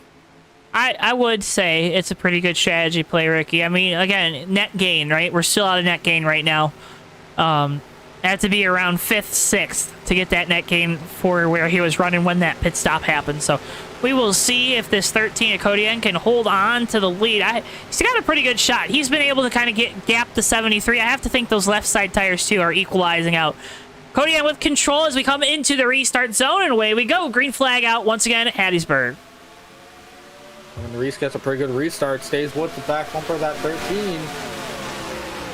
See if he can hang on to it. There's about a car length of a gap on between those 2 trucks. Truck length of a gap. You're good. But Herman Reese looks like he gets really tight off of the turn there. That might allow the low ground. That might allow Brown to make up some ground. Reese then sends it back down into turns 3 and 4, trying to make that time lost up down at the other end of the racetrack. Looks like he'll do that in that 73 truck. Tom Musa in the 12th, back in the 12th position. Tom Musa the inside of the 6th, and Rich Knappich. Musa gonna make that pass going into turn 1. Musa with the pass for position. The 7 truck, move him up 1 more spot. Keith McLean all over the back bumper. Steve Rubino back here for 5th. Or 6th, rather. At 28, Keith McLean, we haven't really seen him a lot since he got stuck on pit road there. He was in the reason. lead. He was in the lead before those pit stops. He decided, because he had about 10 laps older tires, to come make the move down pit road, trying to get around this 21 truck now of Rubino. Everyone back on equal tires, though, pretty much, except for that 13 who took the 2. He's trying to hold off Herman Reese there in second. That 73 truck has been the dominant one here. Reese just has this place figured out. Won the Xfinity mod race back in December. We'll see. Herman Reese starting to kind of track down our leader here. This time by, though, Reese is running just a hair faster than that 13. That 13's no slouch right now. He's running pretty good lap times. A little further back, though, Steve Rubino ran a 31. Keith McLean ran at 31.252. Steve Rubino right in front of him ran 31.296. So these guys running 31.2s compared to our leaders running 31.5s. So I think that draft might have a little more to do with what's going on out there than we think, Joe. Looked like Keith got into the wall there off of turn 2. Then Steve Rubino in that 21 truck washed it up high in 3 and 4. Still single file for the most part throughout the field. McLean with a big run coming off of turn 2, trying to get around that 21 Hobo Racing machine of Rubino. Yeah, you know Keith McLean wants to get back up there. He knows he can race up there. He's hungry for position right now. I think he's going to be rearing down this 21 Steve Rubino. As you can see, get right to the back over that 21 truck. He's getting to the inside of Maverick for the next position. He's going to push Rubino by Maverick and then try to get to his inside. He looked, oh my goodness, don't do that. He's making a smart move there. He's going to wait on it, get on by Maverick here. Then he'll challenge that 21 for the spot. Rubino makes the pass on Maverick. He'll be clear off of 2. Then McLean trying to also clear him. Oh my goodness. Has to take some evasive maneuvers in that 9 to get by the 23 there. He almost got into the back of him. That 9 truck's taped up solid right now. So move Rubino back up into the top 5. He'll still have to try to hold off that 28, but those 2 Fords right there seem like they're pretty fast. Ricky, do you think they got a shot to get up back into the lead? We got plenty of time right now, Joe. I think sky's the limit right now, but that 28 getting right in the back bumper. His windshield's full of Hobo Racing there. Looking at the TV panel back of the 21. But McLean keeps looking. Just can't get there just yet. 9 of Fugate trying to get on by Maverick. He's going to make the pass, so tail 2 green trucks. Green trucks with yellow spoilers and yellow numbers. Thank God this is only a mile and a quarter. Because I wouldn't be able to read it. I would be confusing them from here up into on top of the grandstands. These guys are really spreading out from third on back. Very different lines. Daryl Brown went a lot higher up the track than these guys. That's letting the 33 to Senza really get a run here on his back bumper. Senza going to think twice about it, stay in line. But he's going to get a run again, coming through 3 here, right on that back quarter panel, the 86. Can he make the pass? Oh! Close, the 86 at the wall. Brown into the wall. Descenza still looking to the inside as we head down into turns 1 and 2. He's going to have the preferred line, but isn't to the inside anymore of that 86 of Brown. Brown shuts the door on exit of 2. Yeah, and I think Descenza kind of didn't capitalize on that like he should have. He didn't really cut the apron. I think he was trying to sort of regain his composure there after almost getting caught up with the 86 coming off turn 4, but he stayed on the racing surface with the 86 trying to race them side by side. He really should have been cutting the apron there. Would have gotten a much better chance of getting even with that truck. But that truck might have been great run at Darryl Brown. Truck might have been really tight. Jeff Fugate tried to get around the 28 McLean. Keith McLean wasn't able to do so. McLean sends it down into turns 1 and 2. Almost makes contact with Steve Rubino. There are some pants that are definitely not going to be clean after this one after that. These guys are driving very aggressive, and I love it, Joe. I love it. I love it. I love it. This is a lot of fun to watch right now. And this isn't even the battle for the lead. This is the battle for 3rd and 4th and 5th, and all these positions just inside and outside the top 5. It makes you wonder who's catching who first. Is Descenza going to catch Brown? Is Rubino going to get caught by McLean? Is Fugate going to catch all of them and pass them all? Is Maverick coming back? These guys are all under a blanket here. Brown in the wall. Brown. Brown into the wall off of turn 2. That's going to allow Descenza to go by. Rubino going to follow through, and McLean as well. They all send it down into turns 3 and 4. Now McLean trying to find his way to the inside of Rubino. Rubino all over the TV panel of the 33 of Descenza. Descenza loose off of turn 4. They all figure it out. Mark Descenza up to 3rd. We'll see that 9 of Fugate's looking on the 28. Can't pull it off there. Man, that 28 is rearing down on the back of Steve Rubino. I think he's just trying to... He's throwing everything at the kitchen sink at it right now to make that pass. He's pushing Rubino down the back straightaway. I was going to say, McLean's really good through the center of the corner, but Rubino's been a little better on exit, so try to see if that trend continues. McLean hits the apron a little bit. That's definitely not going to help his straightaway speed down the front. You see Fugate getting to the inside of that 28. Can't pull it off just yet. Keith McLean is fighting off battles on both fronts, both offensive and defensive here. That 28 machine is working overtime right now. And folks, this isn't the battle for the lead. Herman Reese still trying to find a way around this 13 of Kodian. Running about even lap times right now. Descenza sends it down into turns 3 and 4. Rubino going to try to close the gap. Yeah, Harry Kodian up in the lead, looking like the smartest guy in the room right now with that 2-tire. Oh my goodness, he's just hanging on to it. Keep it on pace a little faster than Herman Reese. Well, are they saving a little bit of fuel right now, Ricky? I don't think so. I think these guys will probably come down and take that last pit stop and just roll it. They definitely did not. They definitely couldn't have been good on fuel from that last restart.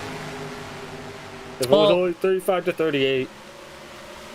And what you're going to have to... I would want to be the first one down pit road. We saw Keith McLean. He was back and forth about 2 seconds behind the leader. And he was able to pass everyone and cycle through to the lead. If that cycle would have went all the way through, he would have been in the lead. So, man, I would want to try to make sure I'm the first one down pit road. But if you're not completely sure, like I am, about people making it to the end, I don't know if I want to pit. Joe, it's tricky because I think you can pretty confidently say a lot of these guys wouldn't be able to make it to the end. Even if they did, you're going to be on fresh tires. But the problem is, if you pit first, there's no guarantee that if you pit very early compared to some of these guys and try to short pit them, there's no guarantee it's going to go green to the end, and that's just going to hurt you because they're going to go a lap down to these guys, if not more. And then if a caution gets thrown, then you're not going to be able to. You're either going to have to lean on the lucky dog. You might not even get the lucky dog depending on how many lap down trucks there are. That's true. It's a very big gamble right now, pitting early. Oh, McLean in the wall in turns 3 and 4. He sent it down into the corner, missed his marks. And now going to miss and lose a lot of time. Yeah, McLean seems like those tires that truck starts to go away when those tires wear in a little too much, and it's starting to hit right now as Fugate gets on by him for position here. Jeff Fugate in that number 9 Dodge Ram up into the 5th position. 21 Steve Rubino right in the back bumper. Mark Descenza looking to the inside. He's got the run. Descenza's going to let him on by for that 3rd spot. He knows that 21's just a bit quicker right now. Steve Rubino doing a good job on the old tires. MT Johnson coming to pit road. Now remember, he didn't pit last time, but or no, he did, because he was the lucky dog. So I wonder if they, maybe you're right, Ricky. Maybe they all have to make a last-ditch effort to pit road, which is going to be the money stop for these crews. Yeah, it really is. You really want to make sure that your team's completely on it. Let's see if anyone makes that same aggressive call as Maverick on coming down pit road now that we know that it's possible. But a little further back here, Rob Heath really falling to the grasp of everyone in 15th spot. A ton of guys freight training on by me. It looks like that 38's got them right side damage. Losing a ton of ground right now. Gary Jackson now to the inside. Oh my God! Also, the plant just came off pit road. You just missed the scariest thing I've seen all night. I did. I was looking at Austin LaPlante. And folks, we're on top of the grandstands here, and when we say on top, it's not like we're in a cushy little studio. We kind of have phones out like everyone else at home watching the feeds, because as you see right there isn't really a press box here at Hattiesburg. Got all our cables from our truck running to that farmhouse off of turn 1 for power. Yeah, catching all those cows mooing. Yep. Residual frequency. But Kodian doing a good job. He's starting to stretch the lead over Herman Reese there. 23 to the inside of the 28 right now. Maverick passes on by Keith McLean, so McLean drops back to 7th now. McLean back into the outside. Whoa! Does he save it? He does. Oh, he almost got into Darryl Brown there. There's a joke there that I'm not going to make because it's childish, but man, oh man, that must have been really scary for the driver of that 86. Oh, McLaren's the wall again.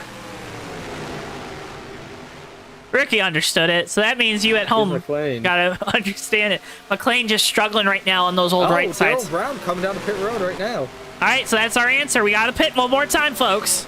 Yo, I know let's just say Bubba Wallace said it during the race. He did. When I think he said it a few times. I believe because it was when Joey Logano's car almost landed directly on his windshield. So yeah. But looking around here at the track, 13 Harry Kodian really just doing a great job here holding off Herman Reese. They're starting to accordion back together. Reese starting to catch him, but at this point, they're within a pit ring though. If Harry Kodian comes down, he's pretty much on even footing with the 73. So you're gonna have to execute that pit stop too. You got to execute coming to pit road, getting off of pit road, and the crew also has to do a good job of getting those 4 fresh tires. Because I mean, maybe some guys take 2. Rob Heath coming down too, 38. I would take 2.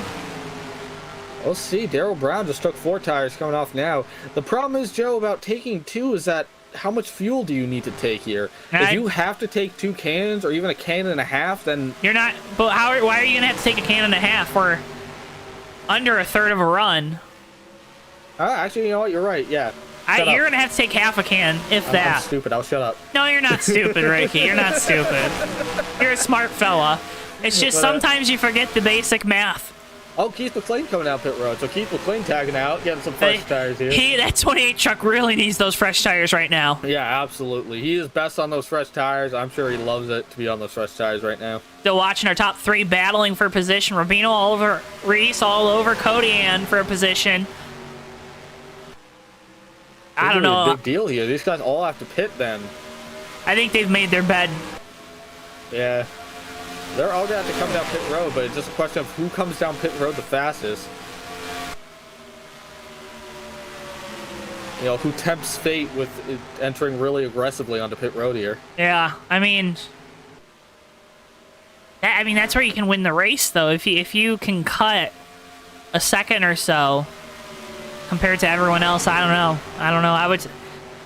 Boy, oh boy, this is why I'm not down there. I'm not behind the wheel of one of these trucks, and I'm not down on one of those pit box. Kodian's going to come to the line. He's going to see 10 fingers in the air. You know what that means. It's time for our TWB 10 to go. And on behalf of TWB, we'd like to promote GardenLightsDirect.com. From porches to patios to more for all your outdoor lighting needs, head on over to GardenLightsDirect.com. That's GardenLightsDirect.com. GardenLightsDirect.com. for all your outdoor lighting needs, presented by TWB. This was your TWB 10 to go. Duke Sorensen from 8th spot coming down pit road right now, Joe. Oh my goodness. Run, Harry, run. Just keeping an eye out here. Just looking. I was just keeping my eyes glued to that pit road entrance, see if anyone else comes down. But right now, Harry Kodian, not this time, but last time by, he had one of his fastest laps in the entire run. So he's really not falling off that much. Yeah, and Herman Reese starting to fall into the clutches of the 21 of Steve Rubino. Wonder if maybe... You know what? I take that back. I just realized they're doing 32 somethings right now. Well, I was thinking of their fastest laps are 31.2s out here. So no, they've dropped off like a second. I just forgot about that. You just forgot that as we run more laps, they get slower. Yeah. But he's still running very fast laps compared to what these guys are running, is what I was trying to get at. He's still pulling away from the leader. You see, he's actually starting to gap Herman Reese here. Tom Musa coming down pit road, so that's from the 8th spot. And Sorensen coming off pit road. Tommy Bordeaux writing in, and looks like Reese. I thought he was coming to pit road. Tommy Bordeaux writing in. This is the home race. Regard Lights Direct. And they are seeing a great one. Right now, the battle's on for second. Rubino trying to get around this 73 of Reese. He's going to dive it down to the bottom, cut that dog leg, and make the pass. There goes Bino into that second spot. You got to wonder if maybe Herman Reese is getting ready for those pit stops. Maybe. I think he's saving. Look at, he's clutching. Oh, you're right. You're right. We'll see. We'll see. I'm telling you, also, we're within 10 to go, so these guys race back if there's a caution. Justin Kennis on pit road right now. Mark DeSenza just made his pit stop. You gotta imagine these guys are taking a splash. There's no reason to take anything other than the bare minimum. You're right. No tires. Little splash of gas. Get me to the end. Tires be danged. Yep, that's right. Tires be danged. Oh, 14 around into the outside wall. Well, and this changes a lot. Under caution? We are under caution here. And they'll be racing back. And I believe... Oh, we're going to be taking the caution with 4 to go. I believe that's going to end this race. Should be 5 to go. Oh, we might get a one-lap shootout. Oh, no. Oh, no, no, no. Oh, no. That's not good for these. 116 and 120, so 5 laps to go. We'll see how many laps of caution we get. Let's get you a replay of the incident. Down here in turns 3 and 4, the 14 of Hinsky going around. Looks like it might be contact with the 24 Pepsi machine. Here's the replay. Yeah, 24 just gets into the left rear. Permatex machine goes around. Not too bad of damage, per se, but... Oh, and then he drives it back up into the wall. That might hurt a little bit more. He gets it. He waits for everyone to go on by. Good heads-up driving there. What to see, Joe? This is a big waiting game on if we go back green or not. Like I said, 5 laps to go. How long? Oh, Harry, don't come down pit road. Harry, you're getting to 1 lap. Oh boy, Andy's gonna pull everyone with him. Oh my god, Jeff Bugate gonna stay out. Rob Heath's gonna stay out. Herman Reese comes out. Oh no! These guys commit to it. No, don't, no. Oh my goodness, they might have just given this race to Herman Reese. Oh no. How many trucks are on the lead lap? Oh goodness me, there's like 14. Oh no. That is Herman Reese, I think, is saving. You can see he is clutching. I think that it might honestly be the case that these guys really are pushing it here. No. It is dead silent here down in turn 2. You can tell Herman Reese at 73 is saving everything. He's got to make sure he maintains pace speed. Can't slow it down too much. I believe he's at least got the advantage. That 9 truck of Fugate also trying to save some fuel. Oh, that 73 is close. He's on the flat. He might not be able to make it. 4 laps left here. He might not be able to make it. Can he do 4 laps of this? He's doing 45 miles an hour around here. What's the pace truck going? 50. Oh, if I'm Jeff Fugate, I'm really pushing the issue right now. I'm going to try to pass that 73. Gotta maintain pace speed. Look at the chat, some people asking why now. Honestly, this might be the reason those guys came down. Maybe they were worse off than Herman Reese, who's been riding around in the draft a little bit. Maybe it's like they are that close on fuel here. I believe we're going to get a 1-lap shootout. You're going to get a 1-lap shootout. Rob Heath coming down, MT Johnson, 86 and Darryl Brown. A lot of these guys coming down now, Joe. So I think now they are. Those were all lap down trucks, weren't they? Yes. Yeah, you're right. So they're trying to get out of the way of the guys that are still on the lead lap. That's what it is. see. So 3 laps to go right now. So we need pace truck lights need to go off next time for us to go back green. And then the big question is, if they stay on, can Herman Reese make it? Oh boy, and if that truck sputters when he tries to hit the gas, that's going to be a whole chain reaction of bad stuff on the front straightaway. Lord. This is the most intense caution laps you'll ever see on JTN, let me tell you. These are scary moments.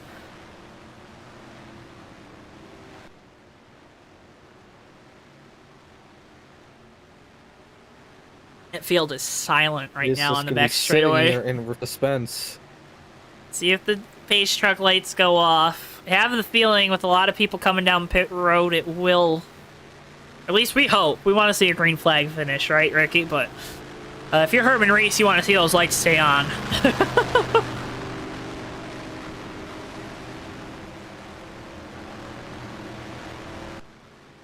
Here we come back around. This could be it here, Joe. Let's see if these lights come off. Keep an eye on that Ford Lightning SVT pace truck. If the lights come off here, we got a 1-lap shootout. If it doesn't, Herman Reese might have won this race. Coming to line this time. Let's see it. Oh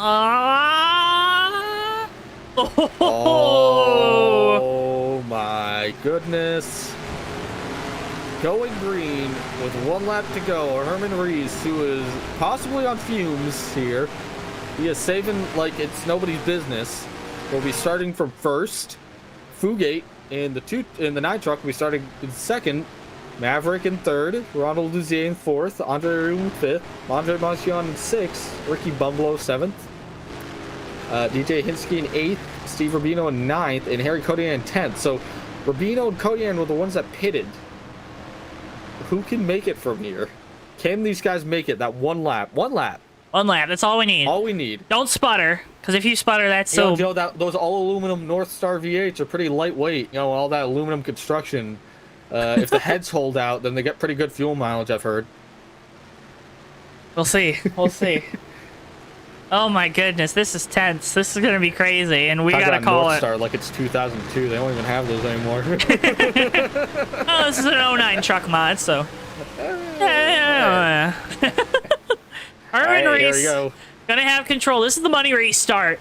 This is the one you got to execute correctly. Jeff Fugate, Maverick in third, gonna try to find a way around, try to get it past this 73 truck that's been so good here at Hattiesburg. They'll see the white flag, and then they'll see the green flag. There it is, green flag, white flag, last lap here at Hattiesburg. Herman Reese spun the tires a little bit. Fugate's gonna make a big charge here. Can he get to the inside of that 73 truck? Oh, he can't. Still getting up. Is he gonna be able to make it? Oh, Maverick in the wall. He's around on the back straightaway. They're racing back here. Fugate gonna have to send it down into turns 3 and 4 to have a chance. Reese slides up the track and coming off of turn number 4. Oh, Luzier around. Herman Reese gonna win it at Hattiesburg. Oh, there is a parking lot back here, Oh, Joe. no. Look Oh. at that. Oh, my goodness. Ah. Big wreck. Yikes. Maverick gonna come across the line last on the lead lap. Oh, my word. The And 48's over. Harry Codian, I think he just finished third. Herman Reese in first. Fugate in second. Harry Codian in third. What a charge back by that 13. 21, Steve Rubino in fourth. And Andre Arion caps out that top 5. Gary Jackson pulls off 7th. Rod Weston 6th. So these guys really got pulling it off here. But Herman Reese, enough gas in that tank. It doesn't got enough to make a burnout. He does. See the incident And it's there. out. I'm gonna say, looking at the incident there, Darryl Brown riding the pit wall. What a finish. Darryl Brown, pro skater. Looking like Tony Hawk out there, huh? Jeff Sakanis still stuck on the front straightaway. I hope he's okay. That truck has not moved. And unfortunate for Maverick there from third. Hits the wall and then gets caught by the 94. Luzier had nowhere to go and hard into that inside wall for the 23. That's what kind of started this scrum on the last lap. Reese was able to do a little bit. Burn the tires off a little bit. But man, Joe, what a finish. And we'll get on to our post-race results. We'll interview our top 3 drivers after this fantastic finish here at Hattiesburg in Mississippi. Woo! Catch your breath, Ricky. Catch your breath.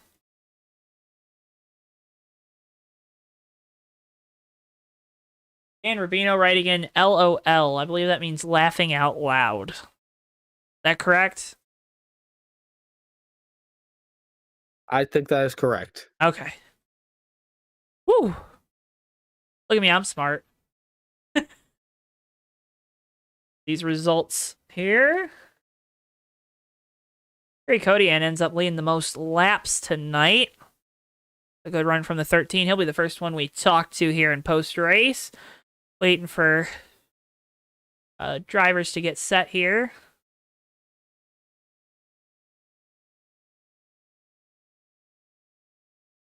Just a second, folks. Get your results up on the screen as well. You can hear from our top 3 finishers, Harry Kodian, Jeff Fugate, and Herman Reese.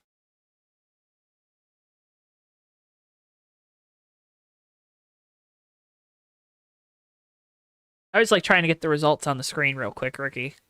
You know? Always makes me feel good.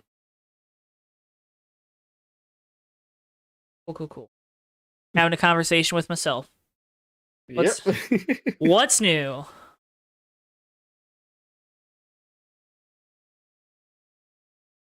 Okay.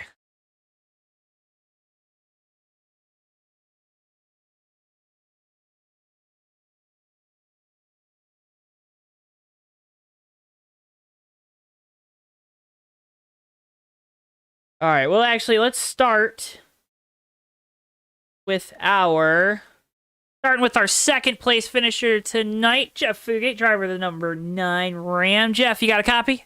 Yeah.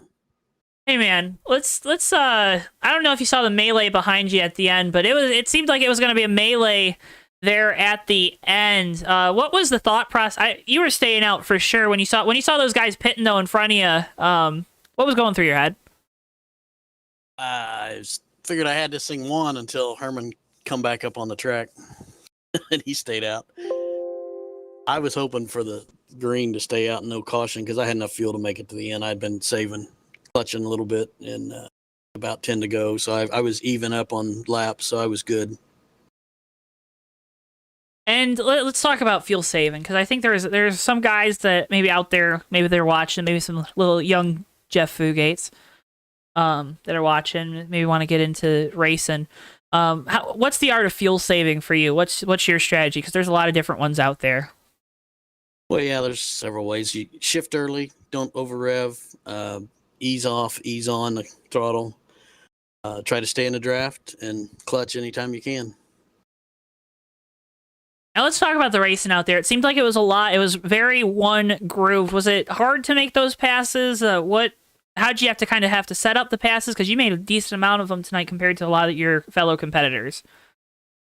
Yeah, it's a fun track. You got to set up the corner. The problem is a lot of times is you can set the corner up, but the braking points for everybody is different. Where they let off, where they use a brake, where they accelerate. So it's hard to judge. So sometimes you get a run, and if they switch up their checkup point or whatever, it messes your whole corner up, and you got to work on it again. So I don't know if you notice it, and it happens to everybody. You be drafting up real close, getting a run, and the next thing you know, you're 2 or 3 tenths back again because you had to check up different. So that was the whole thing, is getting the corner set and getting a good run off.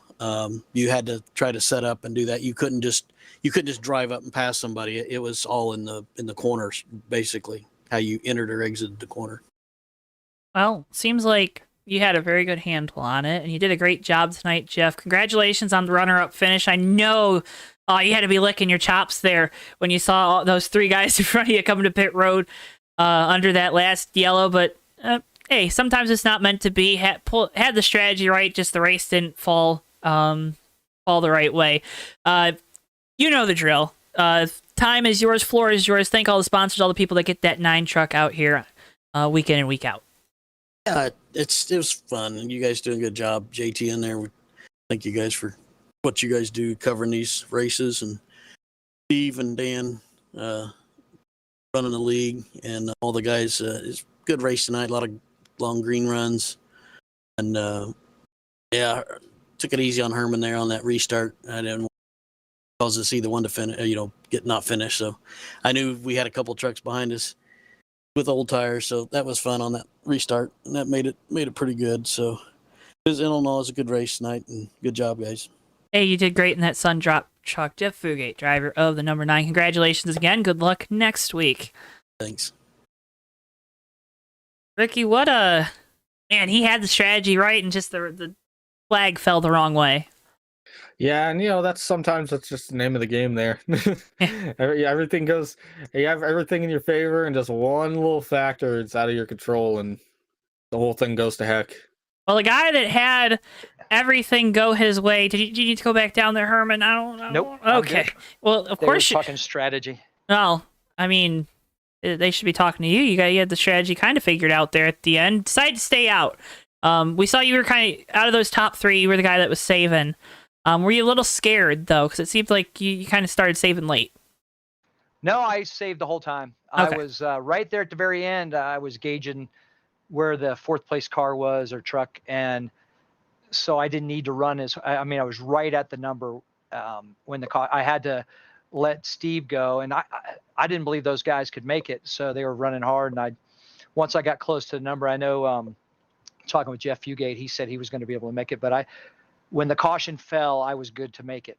So I felt pretty good. I just, from the beginning of that run, at one point I was 7 laps not going to make it. I knew the 94 should be able to make it. He pitted under that other yellow. But yeah, I was hating it because I knew that I felt like I had the best truck tonight. And if I was going to lose it on that, I was going to be very frustrated. And you have to make a commitment to run gas or pit early, like you saw some of the other guys try to short pit and pick up track position that way. And I got lucky, it fell in my favor and staying out there. And I just had to make sure I didn't spin the tires or hit the wall off turn 2. How tricky were those restarts? Because a lot of times at these short tracks, those tires, when you start putting them through heat cycles, they kind of get evil on you. How tough were those restarts tonight? They were. I mean, that first lap was kind of ice, especially when I wasn't up front. When I was up front, I could kind of dictate how hard I wanted to get in the corner. But riding behind those guys, it was a little edgy for a lap or 2. And once you got heat in it, the setup, you just had to hit your marks. And I know it seemed like I was running a little bit different line than everybody.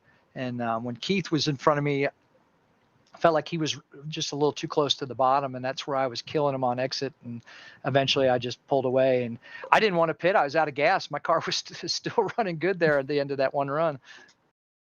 You had the field covered, it seemed like tonight. Didn't lead the most laps though, which is very uncommon for you in the whole 73 team, especially at these short tracks, Herman. But a great run, of course, with the victory here tonight at Hattiesburg. Before we let you go, you know the drill. I know it's been a while. I'll refresh your memory for you. Thank all the sponsors, all the crew that help get this 73 out on track every week. I want to thank HOBO Racing, Steve and Bino and the admins. And I tell you tonight, I made a little change. I've been running a Fanatec the last few weeks, so we talked about it, and I was P1 on the board with the Fanatec, and I decided halfway through we decided we're going to go back to the TSW, and it was the right call. I can't say enough about the TSW 2-wheel that I've had and the run that I've had with it through the years, and the support that those guys give, and that's one of my biggest complaints. The Fanatec is 10 times the cost and 0 customer service, and I don't know, that may have been my last run with it. It may be up on the chopping block, but I want to thank you guys for putting on the broadcast, and to the drivers. It was a fun race, really was. I love this track. Hey, we'll echo that. The 2 races we've had here that we've broadcast, you've won them both, Herman. Congratulations on a great run tonight, and good luck next week. Thank you. Appreciate it. You guys have a great night. You too. Herman Reese, driver number 73, Cadillac. All right, now, we kind of did the order. We went 2-1. We're going to go back to 3. Going to bring them into the booth. Harry Codian, driver, the number 13 M4S Installation Chevrolet. You got a copy there, Harry? Yeah, Joe, how's it going? Oh, it's going great, and it was going really great for you. You led the most laps on the night. Take us through that 2-tire call that you had there. It was probably second to last or third to last yellow. Yeah, I shot myself early and sped on pit lane, I think, on that first one, and came out last. And what a really fun track. What a rhythm track. I was able to get a nice rhythm and start moving forward. And then my tires weren't that bad because a lot of the time I wasn't really racing with people. I did notice when I got up to a couple of people that it was hard to pass, kind of bogged the truck down. So the tires weren't bad. I jumped in, I got 2 just for track position, figured that we'd probably get another caution maybe in the middle of that next run. And as you know, it didn't come. So I had to pit there at the end. I knew it was questionable if we were going to go green again. I might have been able to limp on fuel, but my left front was yellow and about 30%. So I didn't want to just, ruin a good run and pop tire and go up in the wall. Hey, yeah, it still ended up being a good run. You got 175 points tonight, or second most points, however the points end up working out. Led the most laps after that call. We're able to stay out front, weathered the yellows. But let's talk about that run to the finish, because I think Ricky said you were lining up about 9th, 10th, maybe a little deeper, maybe a little further up on that last restart. And in a lap, you were able to rally all the way up to 3rd. That's got to feel really good. You got to feel like Superman flying through there like that. Yeah, that was fun for sure. I jumped on the outside, and I knew it was risky because I knew everybody was on old tires, but I was able to get, halfway through the corner, quarter way in before they came up. So I had a good run off. Then I wanted to go to the bottom on the second side, and sure enough, they all stacked up and slid up the track, and it just opened up for me. It was just pure luck. But yeah, it makes you feel good. You smile when you go through there. Maybe the situation was lucky, but you still got to execute. Did a great job tonight, Harry. Come home with the 3rd place finish after having to make the late race pit stop to avoid having a disastrous end to a really fantastic race. Before we let you go, the floor is yours. Sponsors, people back home, whoever you got to thank that gets this 13 truck out here on track every Sunday. Go ahead, buddy. Floor is yours. Yeah, well, of course, want to thank Steve and Dan and all the admins. As you know, you've been doing a lot of these recordings videos for us, and we have a good league here. A lot of talent and really good ownership. So, of course, I want to thank them. Got to thank JTN for all you guys are doing. It was really fun. Like later tonight or maybe tomorrow, I'll sit back and watch it, and it's always fun to watch the replays there. And then, I sponsor myself, so I guess I'll thank myself there. Hey, that's always good. I used to sponsor myself too. I think I still sponsor myself. You gotta, hey, sometimes you gotta spend money to make some money. And I think you made some money tonight, getting that 13, getting a bunch of TV time, Harry. Congratulations on the 3rd place finish, the great run, and good luck next week. You're always a contender for these truck wins, and we hope to see you back up front next time we're out here. Well, thank you, Joe. I appreciate it. And you guys have a good night. And, we're looking forward to the next one. Harry Kodian, driver of the number 13. Ricky, what a night. What a night. We had, it wasn't a short track, but definitely we raced like it was a short track here at Hattiesburg. Yeah, it really has short track attitude to it. And I think it made for a great race. I really enjoyed that. Really enjoyed it as well.